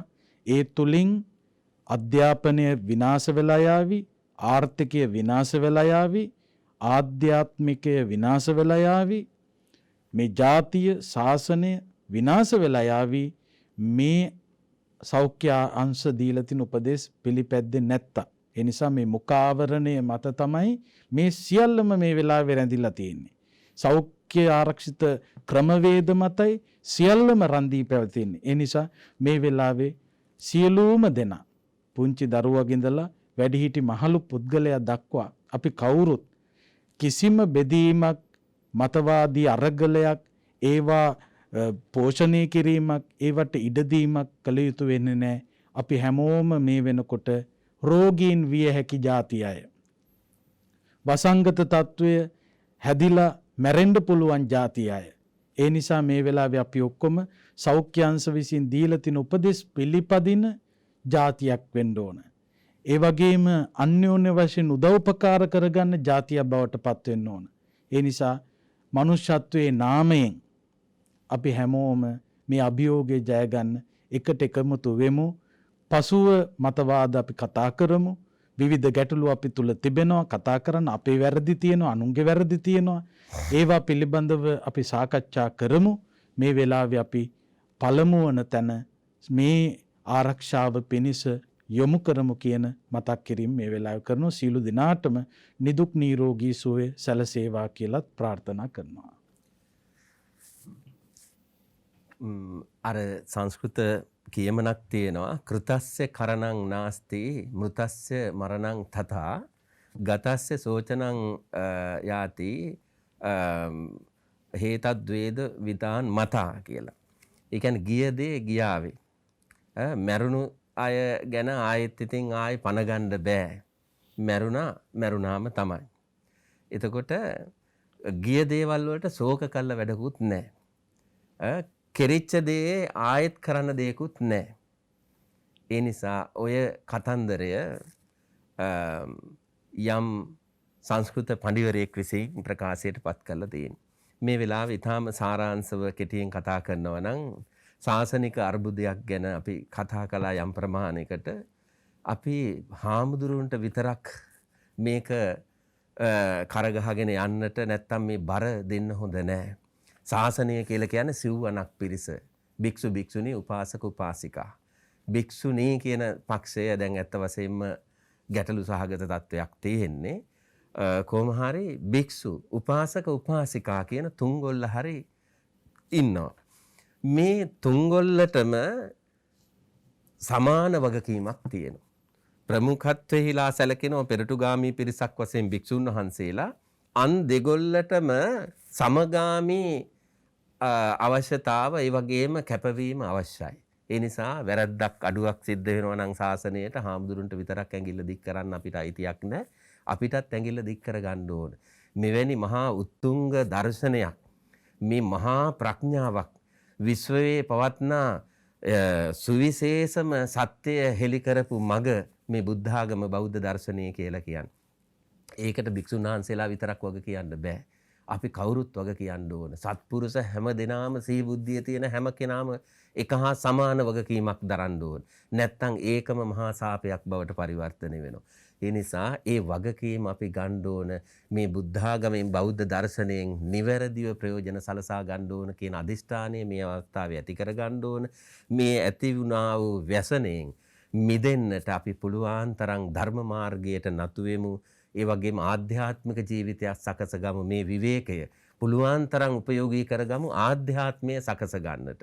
හොඳ ආගමික ජීවිතයක් ගත කරන්නට. ඒ වගේම සරල බෞද්ධ භාවනා වගේ ක්‍රමවේදයන්ට නතු වෙලා තමන්ගේ හිත දියුණු කරගන්නට. පවුලේ ආරක්ෂාව, පවුලේ සමගිය පුළුවන් තරම් ඇති කරගමු. පළමුවෙනුවත් ආදරය, දෙවනුවත් ආදරය, තුන්වෙනුවත් ආදරය. ඔවුනොවුන් පිළිබඳව සෙනෙහසෙන්, අනුකම්පාවෙන්, කරුණාවෙන් බලන්. දැන් හොඳට පැහැදිලි හිර වෙලා ඉන්න නිසා පවුල් සමාජයේ, පවුල් සංස්ථාව තුළ ලොකු අසහනකාරී තත්වයක් තියෙනවා.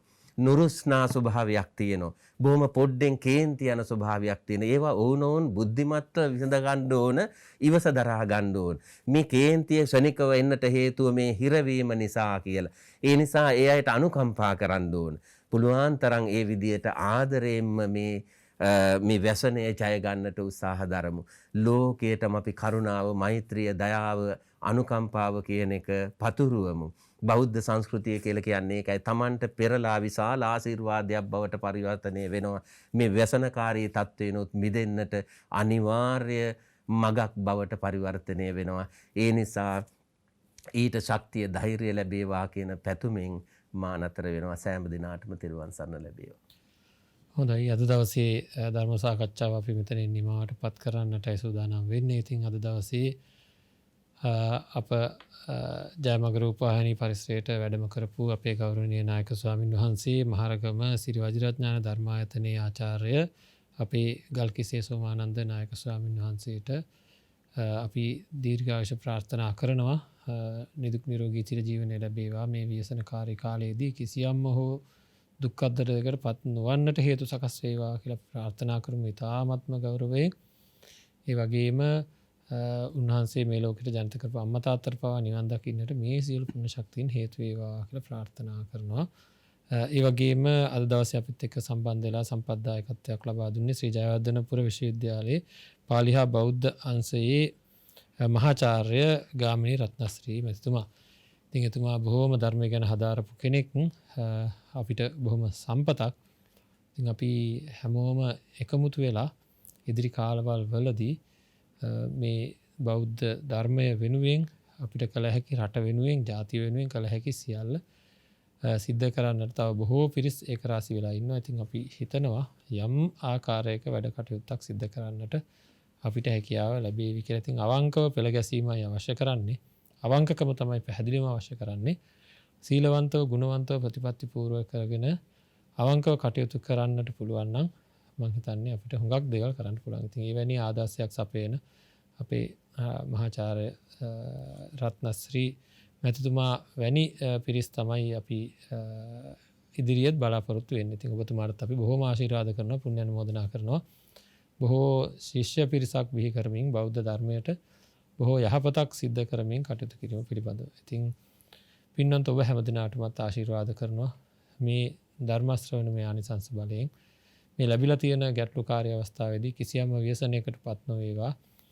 සියලු යහපත සිද්ධ වේවා. කායික මානසික සුවතාවය ඇති වේවා. අවසාන වශයෙන් උතුම් නිවනින් සැනසෙන්නට හැම දිනාටම මේ සියලු පුණ්‍ය ශක්තියින් හේතු වේවා කියලා ප්‍රාර්ථනා කරනවා. හොඳයි, අද දවසේ මේ ධර්ම සාකච්ඡාව නිවසේ ඉඳලා ශ්‍රවණය කරපු අපේ පින්වන්ත අයට ශ්‍රවණය කරන්නට අවශ්‍ය කරන කල්‍යාණ මිත්‍ර දායකත්වය ලබා දෙන්නේ යසස්ශ්‍රී සහ තුසිත සිතාර තිනුල යන දූපුතුන් කියලා සඳහන් කරලා තියෙනවා. වසර 2කට පෙර අපාතරින් වෙන් වූ ශ්‍රීපාලි හේව මල්ලිකා මෑණියන්ටද ගාමිණී හේවමල්ලිකා පියාණන්ට සහ පියදාස තෙන්නකෝන් ටිකිරිමැණිකේ තෙන්නකෝන් දෙමාපියන්ටද ඉක්මන් භවයක නිවන් සුව පැතීමට මෙම ධර්ම දානය හේතු වේවා කියන අරමුණෙන් තමයි දුවා දරුවන් මේ ධර්ම දානය සිද්ධ කරන්නේ. යසස්ශ්‍රී සහ තුසිත සිතර තිනුල කියන දූපුතුන් කියලායි සඳහන් කරලා තියෙන්නේ. ඉතින් ඒ පින්බර දරුවන් වෙනුවෙන් අපි ප්‍රාර්ථනා කරනවා ඔබ හැම දිනාටම වගේම සුජීවත්ව වාසය කරන හැම දිනාටම නිදුක් නිරෝගී චිරජීවනය ලැබේවා. මේ ව්‍යසනකාරී කාලයේදී කිසිදු ඕදුරකටපත් නොවන්නට මේ ධර්ම දානමය පුණ්‍ය කර්මය හේතු වේවා. ඒ වගේම සසර වසන තාක්කල් මේ ලබා දුන්න කල්යාණ මිත්‍ර දායකත්වයේ හේතු කොටගෙන කල්යාණ මිත්‍ර සම්පත්තිය ලැබේවා. පාප මිත්‍ර ඇසුරකට કોઈ කවරදාකවත් පත් නොවේවා කියලා අපි ප්‍රාර්ථනා කරනවා මේ පින්වන්ත දුවා දරුවන් වෙනුවෙන්.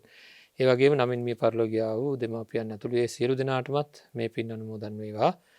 සුගතියෙන් සුගතියටපත් වේවා. අවසානයේදී උතුම් නිවනින් සැනසෙන්නට හේතු වේවා කියලා අපි දායකත්වය වෙනුවෙන් ප්‍රාර්ථනා කරනවා. හැම දිනාටම උතුම්ම යහපත සිද්ධ වේවා කියලා. පින්වන්ත ඔබ හැම දිනාටමත් උතුම් නිවනින් සැනසෙන්නට මේ සියලු පුණ්‍ය ශක්තියින් හේතු වේවා කියලා ප්‍රාර්ථනා කරනවා. හැම දිනාටම සම්මා සම්බුදු සරණයි.